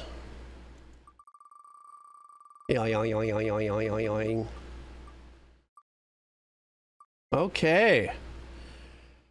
Two cats yelling. That's a cool name. Two cats yelling. Do you happen to be here with us? It doesn't require that you are, but it'd be nice if you're still here kind of chilling with us. Come on in and say hi if you're a noob. And this is a band. Oh, I love this guy. This is Devin Townsend, guys. We're going to be listening to some Devin Townsend. Very, very talented. And let's see what we got here. Whoops. I just screwed up. Stand by. Shit, here it is. Okay, sorry. Yeah, so we're going to be doing Devin Townsend's Knuckledragger is the name of the track. And the message is just a fun, upbeat, Devi tune with a good, fun vibe. All right, I'm down for that. He is the monster, absolute monster of wall of sound, wall of guitars and stuff like that. But I also know he's extremely creative, so I love hearing other sides of this artist, Mr. Devin Townsend. Let's see what he's got. All right.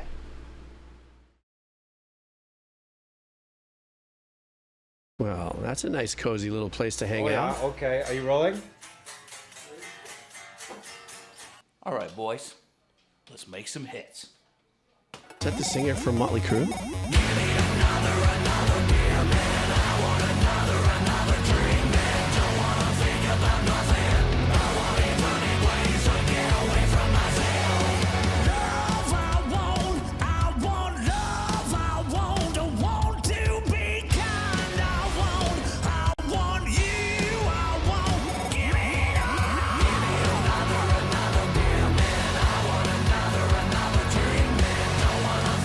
So this is a recent release, 4 months ago.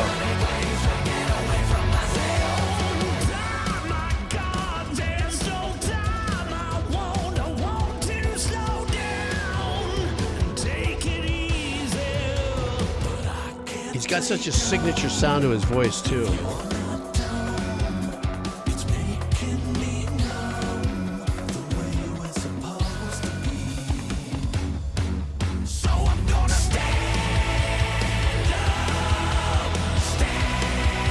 Jeez, and he still has range. He's going to be one of those Steven Tyler forever sounding phenomenal vocalists.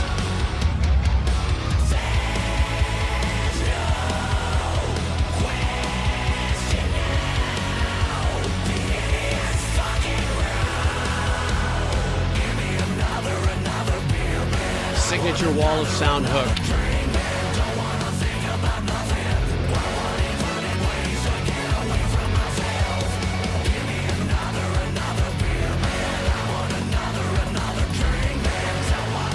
Mono layering on the vocals though, or plug-in regenerative layering.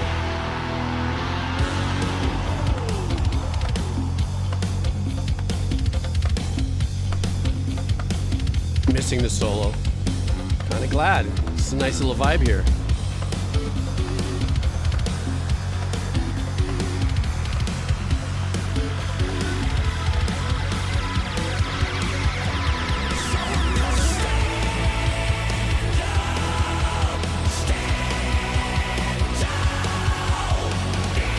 God, he's such an amazing vocalist.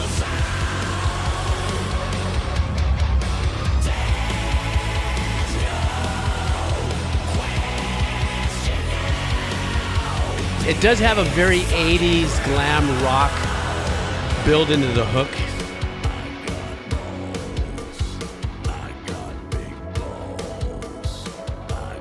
I think we need a little more cowbell.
There you go. That's what I'm talking about.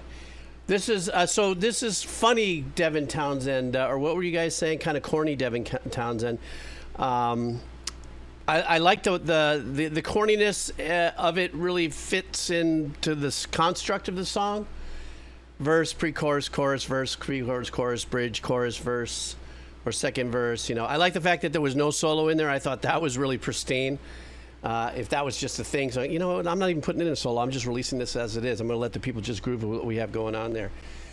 Your typical David Townsend wall of sound, and when I say typical, it's a typical one that only he seems to be able to produce. I think there's people that try to do the same thing, but he has a very magical way, magical ears on blending fat synths with fat guitars, and each one of them have a really great place of living in the mix. And of course his vocals. He's just a bone crusher of a human. And I've watched some of lately, he's been releasing videos, like little podcasts at his studios and stuff like that. He seems like a really super cool cat. Really, really super cool cat. And I think that somewhere along there, I caught somebody put in a post about how he was really cool to him. Here in the post, Let me see if I could scroll up and find it. Stand by. Underwater Dojo said, if I'm correct, if I'm wrong, then you're gonna clear me on this, but that apparently he spent over $100 to get me and a friend home safe one night after a show when this girlfriend ditched us after a strapping show. So actually somewhere he came in and said, I'll take care, I'll get you home safely. That's very super, like, that's very human. You know what I mean? Yeah. All right, how about some more wheelie? Okay, here we go. Queso pobre. Neener, neener, neener, neener, neener, neener, neener, neener. Hey, not too bad on the queso pobre. You guys ready? Queso prisioner. Let's go. Slow down. I'll stop it. Right here, I'll stop it. Oh, influence. Kidding. Oh, barely creeped into that red. Oh my God, so barely creeped into that red. So stay 100. That was close. There you go. Stay 100, you're in. Let's see what you got here for us. Remember everybody, no tracks over 7 minutes. Mahalo. And, whoops, let me unclick this. Oh shit, I blew it. Okay, here we go. So it looks like we're going to be listening to some music from an anime. And this is going to be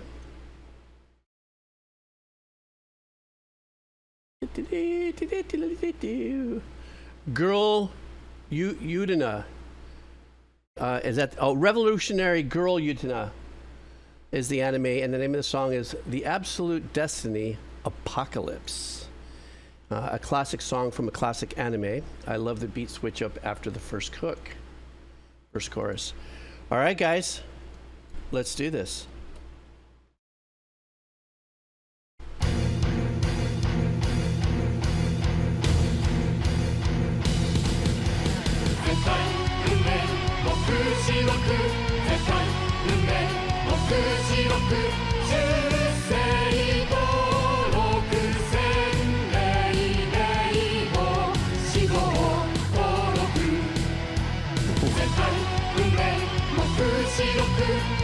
I love how there's a solo guitar in unison with the melody they're singing.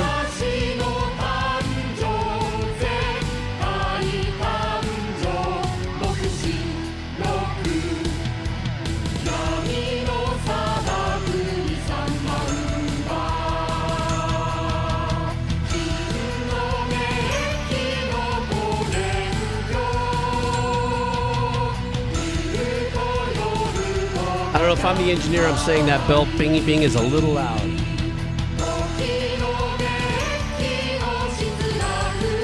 I'm just saying, I'm being a little idiot critical there. Because it lives in such its own zone that it's pulling my attention.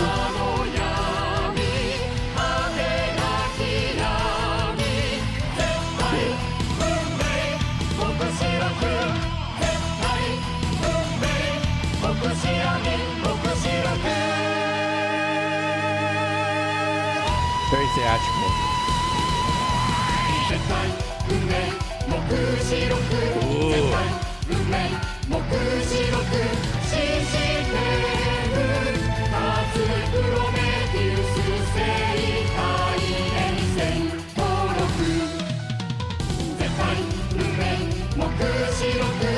Love the piano work back there.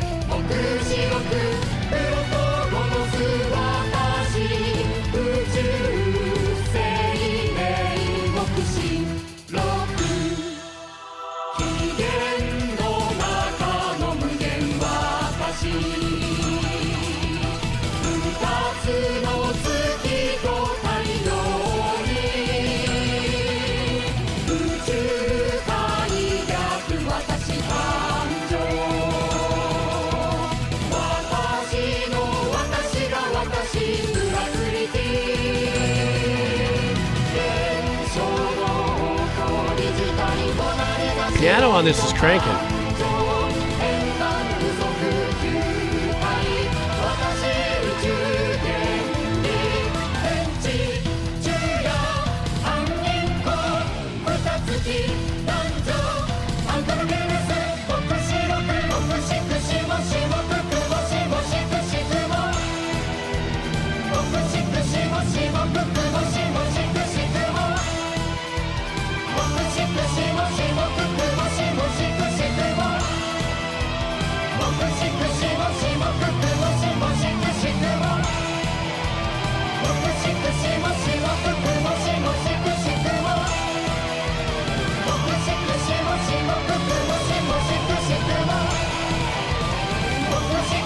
Big dive bombs.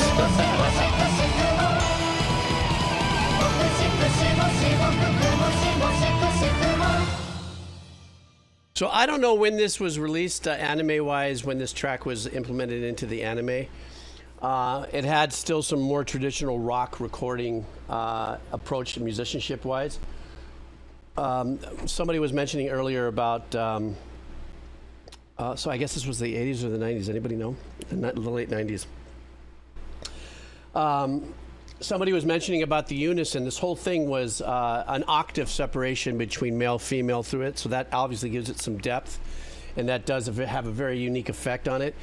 I don't know anything about what the lyrics are about. I don't know anything about where this was playing in the video game, but it did give me the sense of agitation, powering through some kind of a thing in the scene. I don't know. And also this is, it says here, this is the full version. So I don't know. I'm listening, I guess, to maybe an album cut. So where this played actually in the anime, but it sounded very, you know, anxiety driven. So a lot of action had to have been going down with this, as far as I can see. It doesn't. So this has. So then then this particular cut, from what I understand, then this must be like an album cut or something.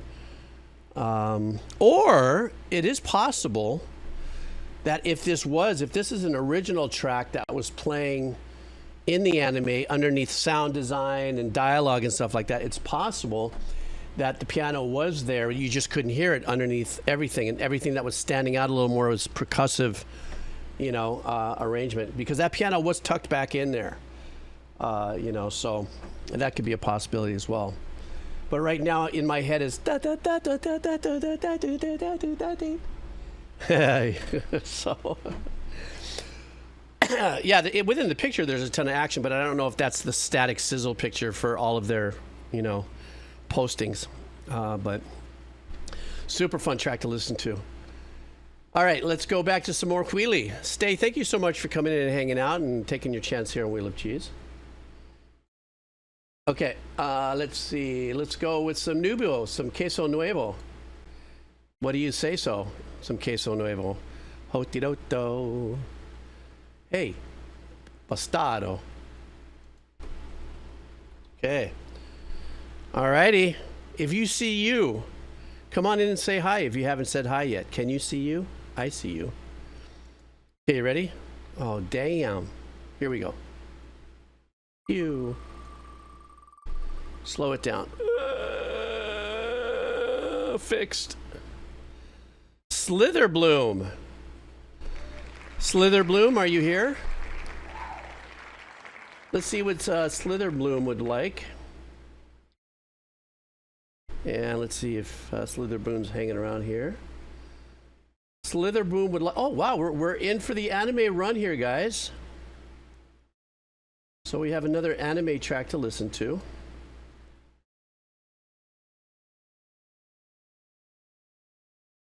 Let's see what we got. So Slitherbloom wants us to listen to Mob Psycho 100. I am familiar with the anime only by virtue of us listening to enough music of this. No real message to the song. The song is called Ikiru Hitobito. Is that it? Ikiru Hitobito? I'm sure I'm ripping the language apart, but let's see what the Ikiru Hitobito sounds like.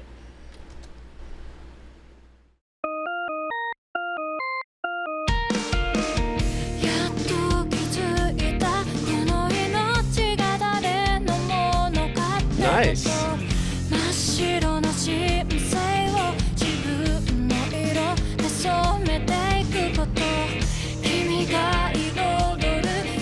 a little bit of a John Mayer vibe, doesn't it?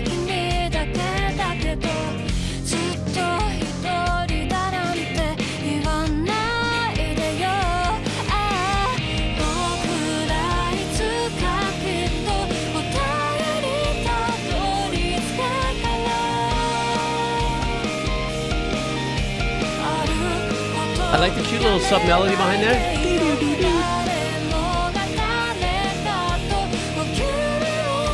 They might do it again right here. I like that.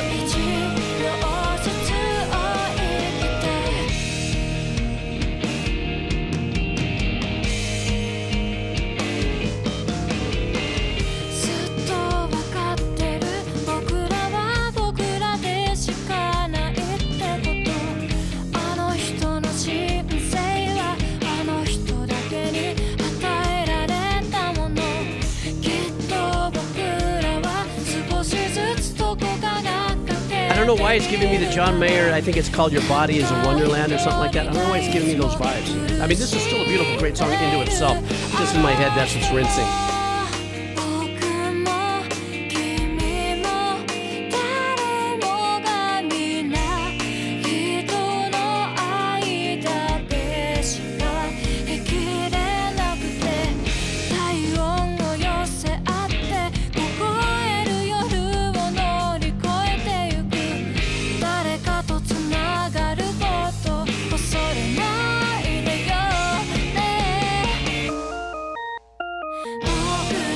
That little bit right there. I don't know why.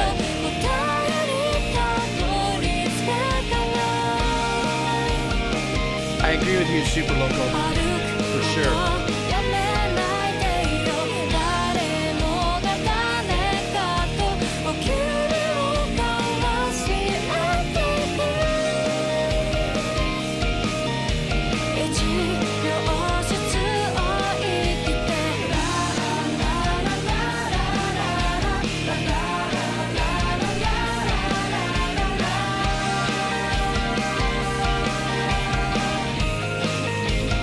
But, you know, that's such an important part of the arrangement in this hook, is that little singular note, that pattern that's being played.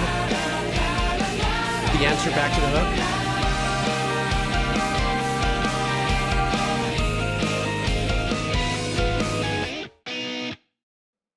What a great track. This was a perfectly produced and written in it to a minute track. You know, where in the anime it plays, how it plays against what, I don't know, but as far as a body of work. And I said it twice already. For some reason, it did give me the John Mayer.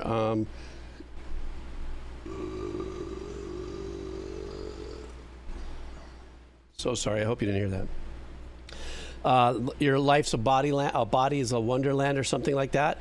I thought it felt like it had that in there. I think part of that was the way the rhythm guitar was being played, and a little bit of the drum work, you know, chord changes especially. But in the hook, I think that do do do da do do do da do that also maybe kind of pulled me through that. So sorry about that, guys. I was doing Tuvian throat singing. I just forgot to put a tone to it. I'm sorry. But that was a great listen. I really enjoyed the track. But it's a perfect dose. The 3.5, what is this? Just a little over 3 minutes. You know, that you can play it again, or, you know, let it glide and go on to the next, you know. So yeah. I did. I went to the Who. Okay, how about some more cheesy? So Cheesy Wheezy. Thank you, Slither Bloom. We are now going to go to, there we go, Queso Pobre, Queso Prisioner. Are you guys listo, bro? Let's go, Joe. Hotido.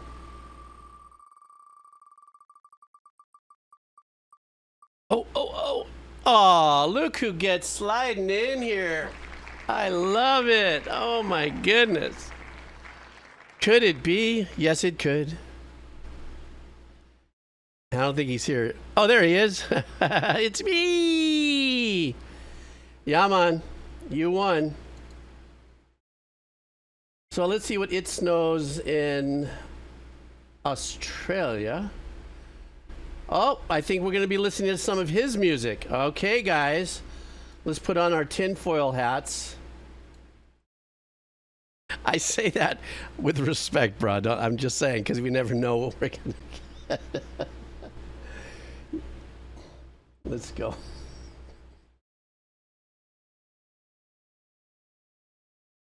Okay. So everybody, we are going to celebrate some music from It Snows in Australia. And the name of the track is What Does It Feel Like? With no explanation. So let's go.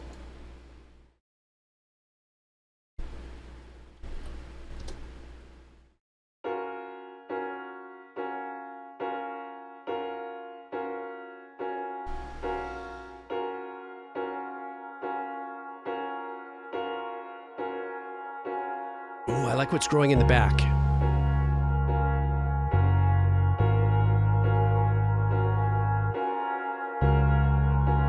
Well done, the automation with the reverb. Love that.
singing? What does it feel like? I get on top again. I get on top again. I get on top again.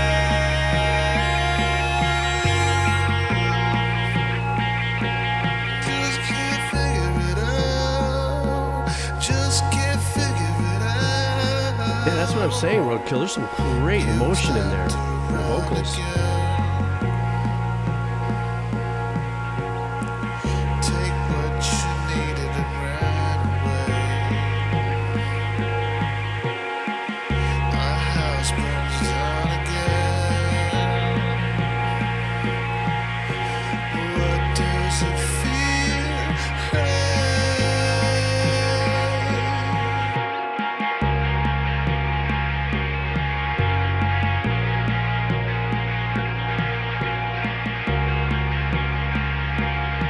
Like that little percussive guitar arrangement thingy you got going on back there.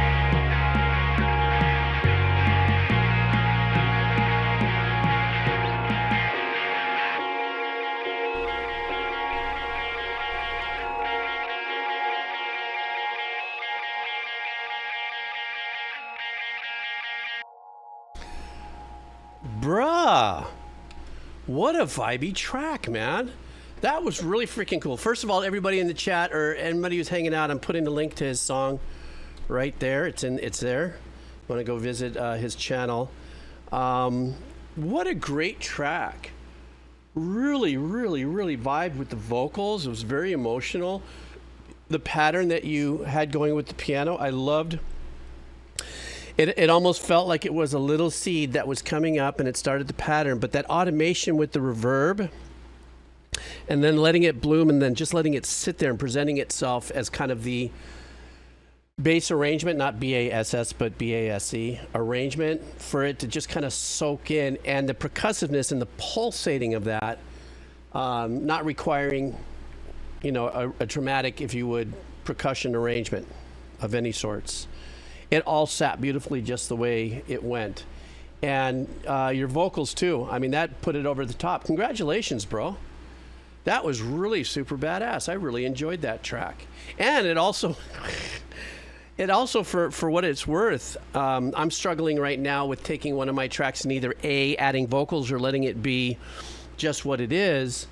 And I'm kind of influenced by your vocal performance in the sense that, you know, you can really emotionally make something happen without having to, you know, go all over the place in vocal arrangements and stuff, and just be very prophetic and very prolific, staying in a pocket and letting the emotion of what you're singing and the lyrics just allow it to flow. And I was like, wow. So that's badass. Congratulations, man. That really is a great track. I'm stoked for you, and even more stoked, the universe must have believed it, because there was 70 some odd people in that cheesy wheel and we landed on you. So congratulations, man. Great release. Seriously. And I like the artwork too. Artwork's a bit of a trip, sadly enough, truthfully, you know, when Australia catches on fire. But so good. You paid off God. Well, good. He reciprocated. How about some more wheelie cheesely? How's about we do some queso nuevo? And let's see what we got here.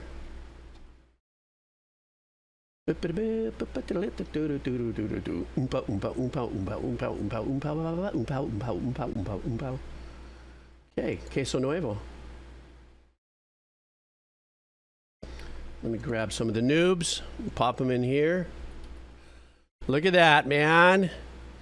Is there anybody still here in the stream that's left here in this wheel? Because a lot of times people will come here and pop in, you know, maybe they wait until the VOD. By the way, if you are new here, first time here, I do have a VOD channel on YouTube. If in fact you have won it or you don't know or not, you can always check on the VOD, or most importantly, we have just one little dedicated area in Discord that'll tell you if your song was, you know, picked. So we either have the VOD link coming up, and then we also have the Discord link coming up if you want to check it out. All right, guys, here we go. Let's see who's winning this.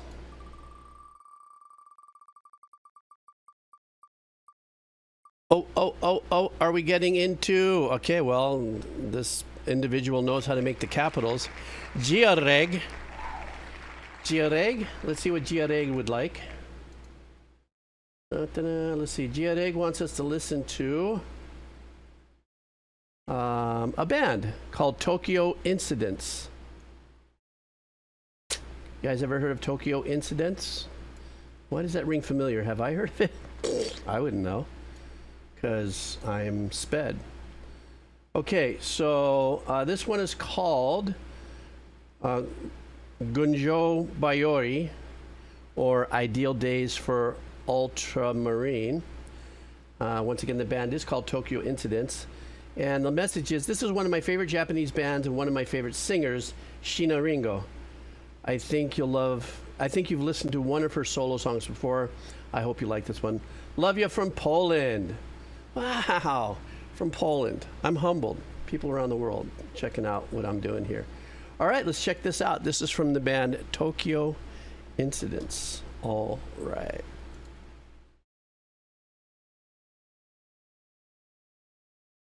What? Oh no, bummer, dude. Oh, it's got an IP block or something.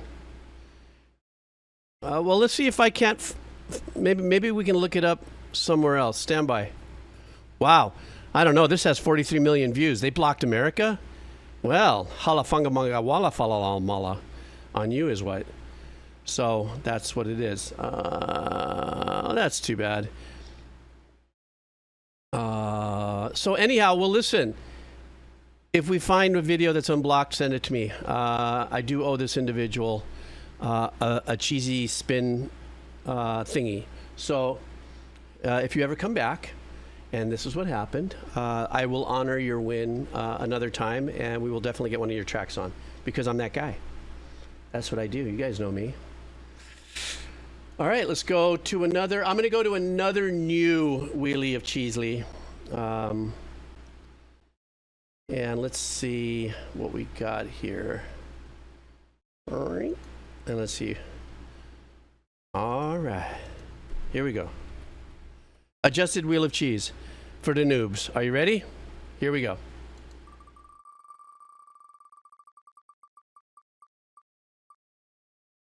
Constantly concise. Oh, Turnip turned in that link. Okay, I'll hit that link. Let's see what constantly concise wants. Oh, conscious. Constantly conscious. Since I did roll the wheel. I'll go back to the other one. Consciously conscious wants us to listen to, I think it's...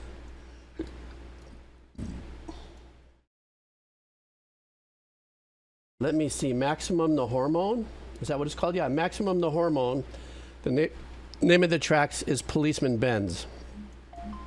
And then I'll go back to that one, turn up, and we'll listen to that one, okay? So we can make sure that gets handled.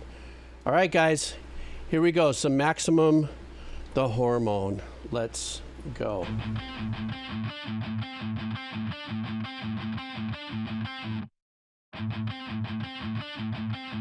You know this is going to bang up really quick, right?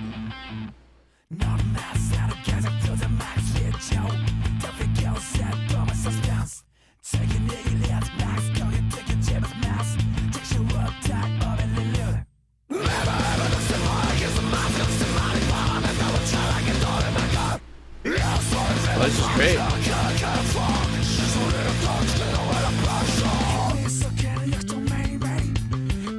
Oh shit, that bass.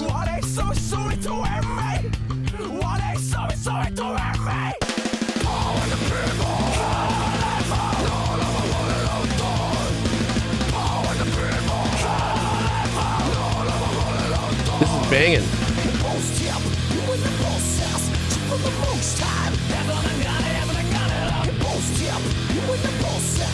Hey Raiders, what's going on? What's up? How's it?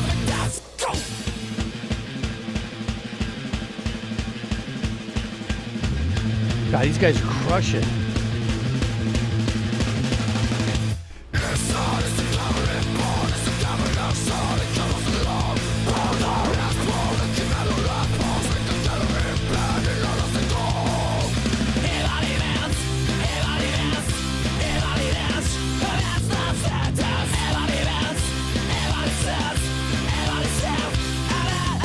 got it has a little bit of System of a Down vibes to it, even though this is super punky.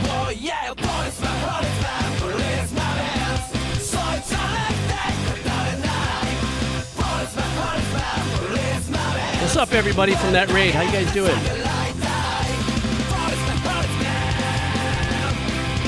God, this is killer hardcore punk.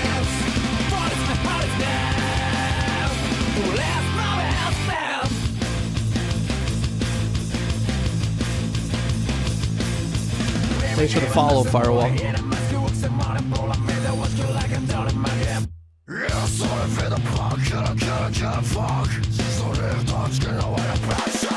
is freaking legit, bro.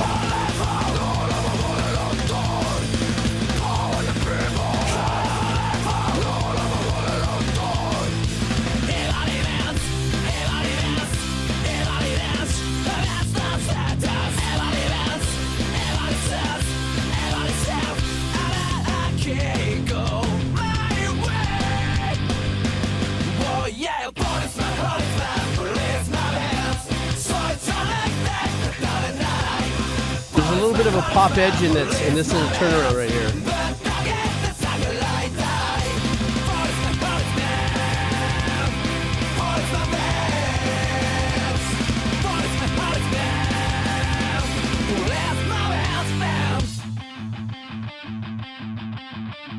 Great production, man. I don't know how old this particular track is. It's only a year ago. It crushes.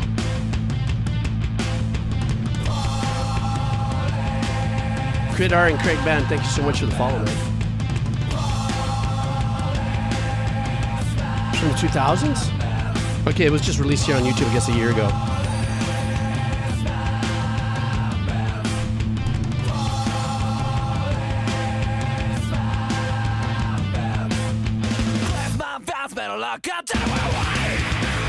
Wow, smoking that shit right there.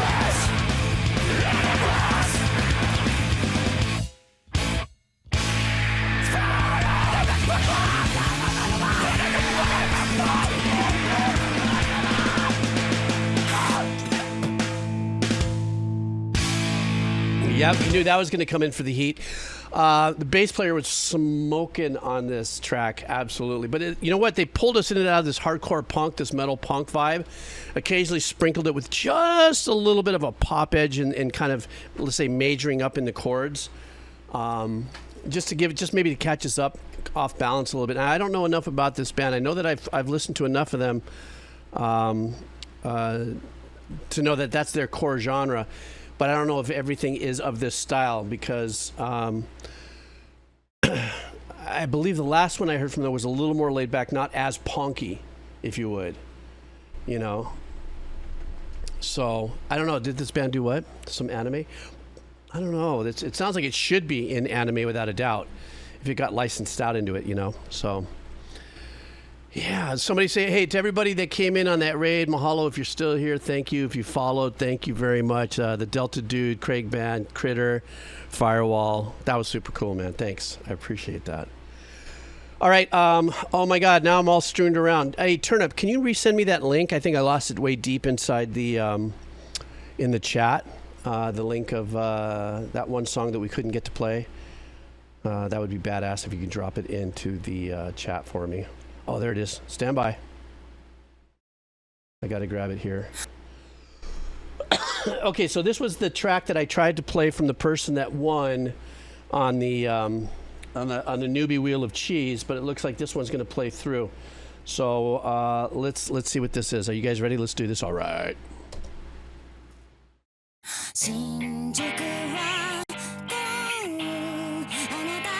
Gia-Reg. Yes, thank you.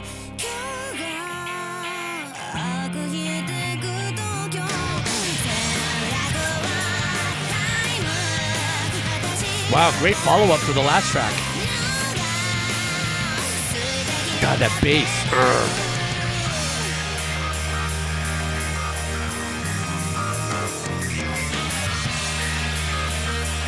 Right, a nice little odd experimental combo between the organ and that weird synthy.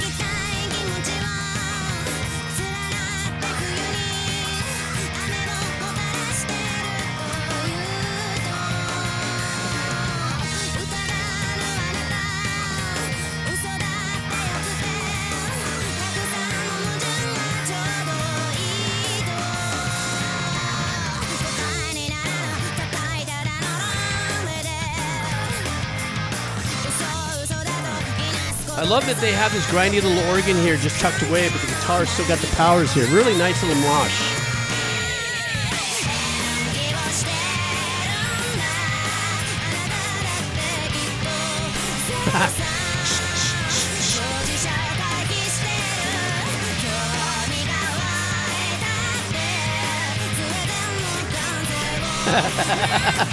I just love the hi-hat thing. Reminds me of Neil Peart in the Tom Sawyer move.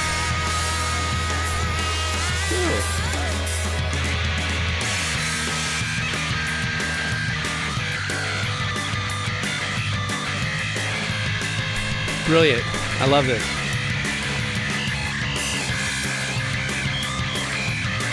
Listen to the bass player, man. He's holding the balls down.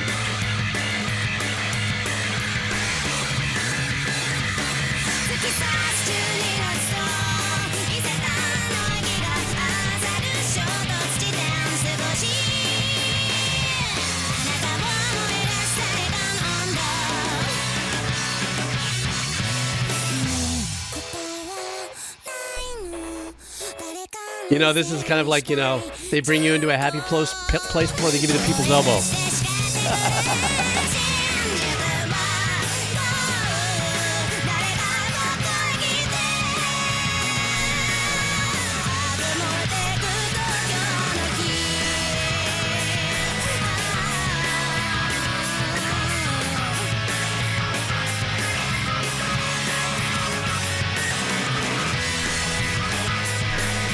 Sounds like in the mastering, there's kind of this little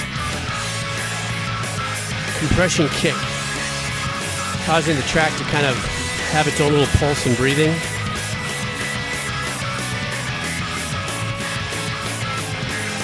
Killing it.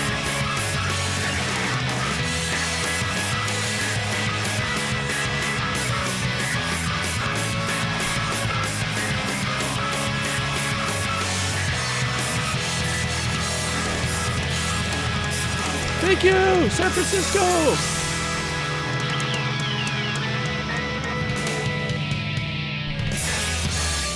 Can you hear the little fry?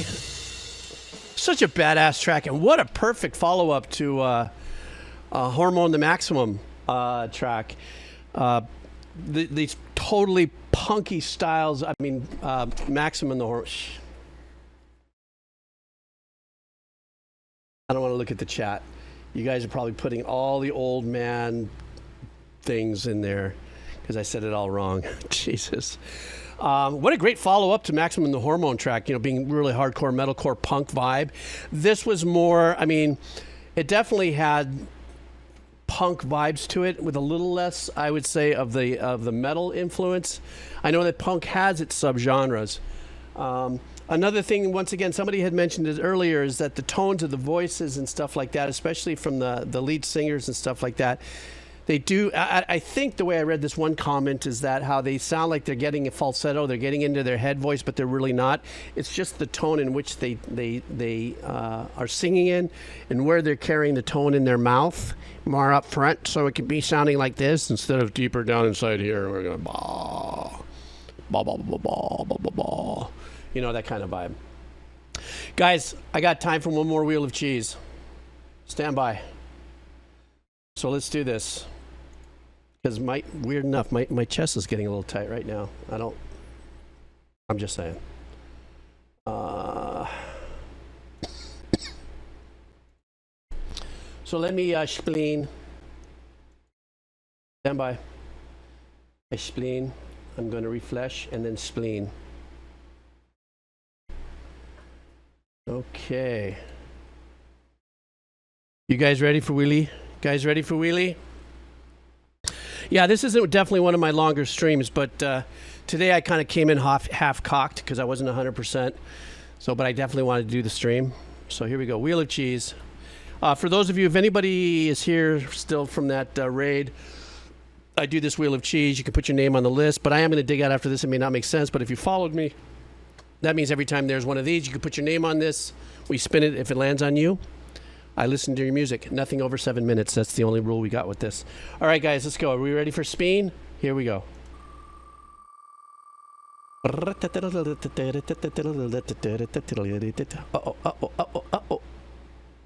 Oh! Whoa, sneaks into the dojo. Holy smoke dojo. Check this out. I know that was close, Fentel. I think Underwater Dojo may have bailed. Okay, let's see what we got here. Underwater. Oh, what a way to end the stream, guys. Come on. Underwater Dojo bringing it.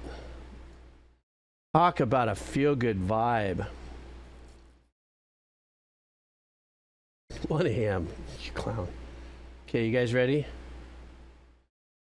The last track of our stream. Now, before I play this, I do want to say, I know that I have a 40,000 point redemption. I have a couple of others. You guys are going to be pole position on Friday. Okay. Thank you for your patience. I appreciate it. So this is the last track, and it's going to be a perfect way to end this because of the vibes. And should I give you the title or should I just drop it on you? I think I'll just drop it on you guys. Here we go. All right.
From so many vibes. Gotta love Louis Armstrong.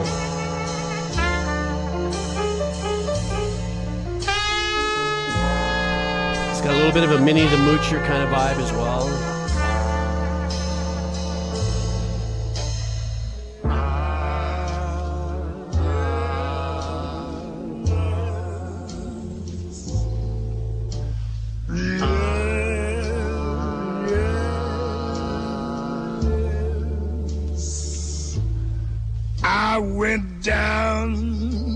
St. James Infirmary. Saw my baby there. She was stretched out on a long white table. So cold, so sweet, so fair. Guys, how's that voice? Let her go. God bless her. Wherever she may be, she can search this wide world over, but she'll never find a sweet man like me.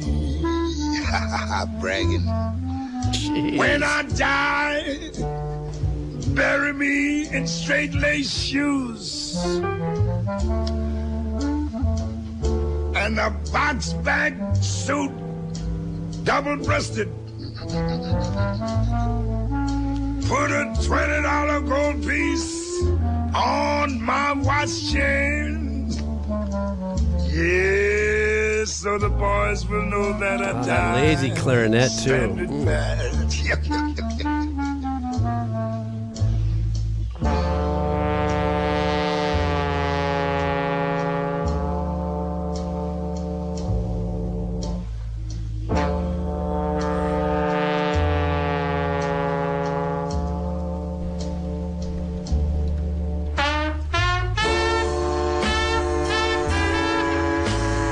1943. Super local.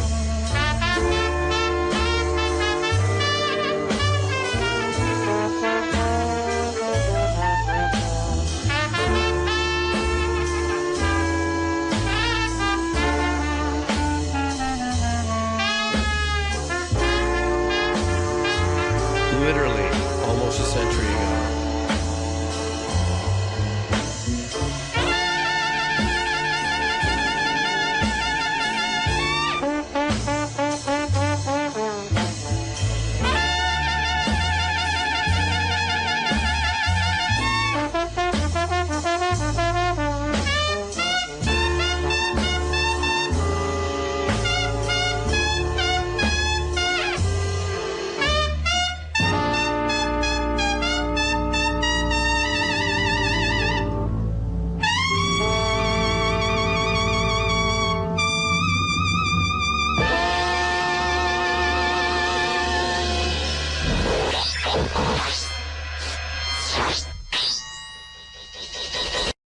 Dang, I don't know about that ending, what that was all about. What a great track to end the stream on. My goodness. And that's legacy. We're talking legacy music right there. I don't think we have enough of that comes through the stream. And I think, we can change that at any given time. I could dedicate a stream to like music of the 1940s. That might be something to have some fun trying to do every now and then. Make a call to action saying, dig up your tracks from the 1940s, your favorites, and we'll listen to them. I think that would be a really super great journey. We'll probably hear a lot of influential music that now is, impacting, artists today that we might go, oh my God, this sounds just like, because you never know where the roots of all of this comes from until you're exposed to it, So talk about exposing roots. I got to go to the bathroom soon, but that sounds stupid.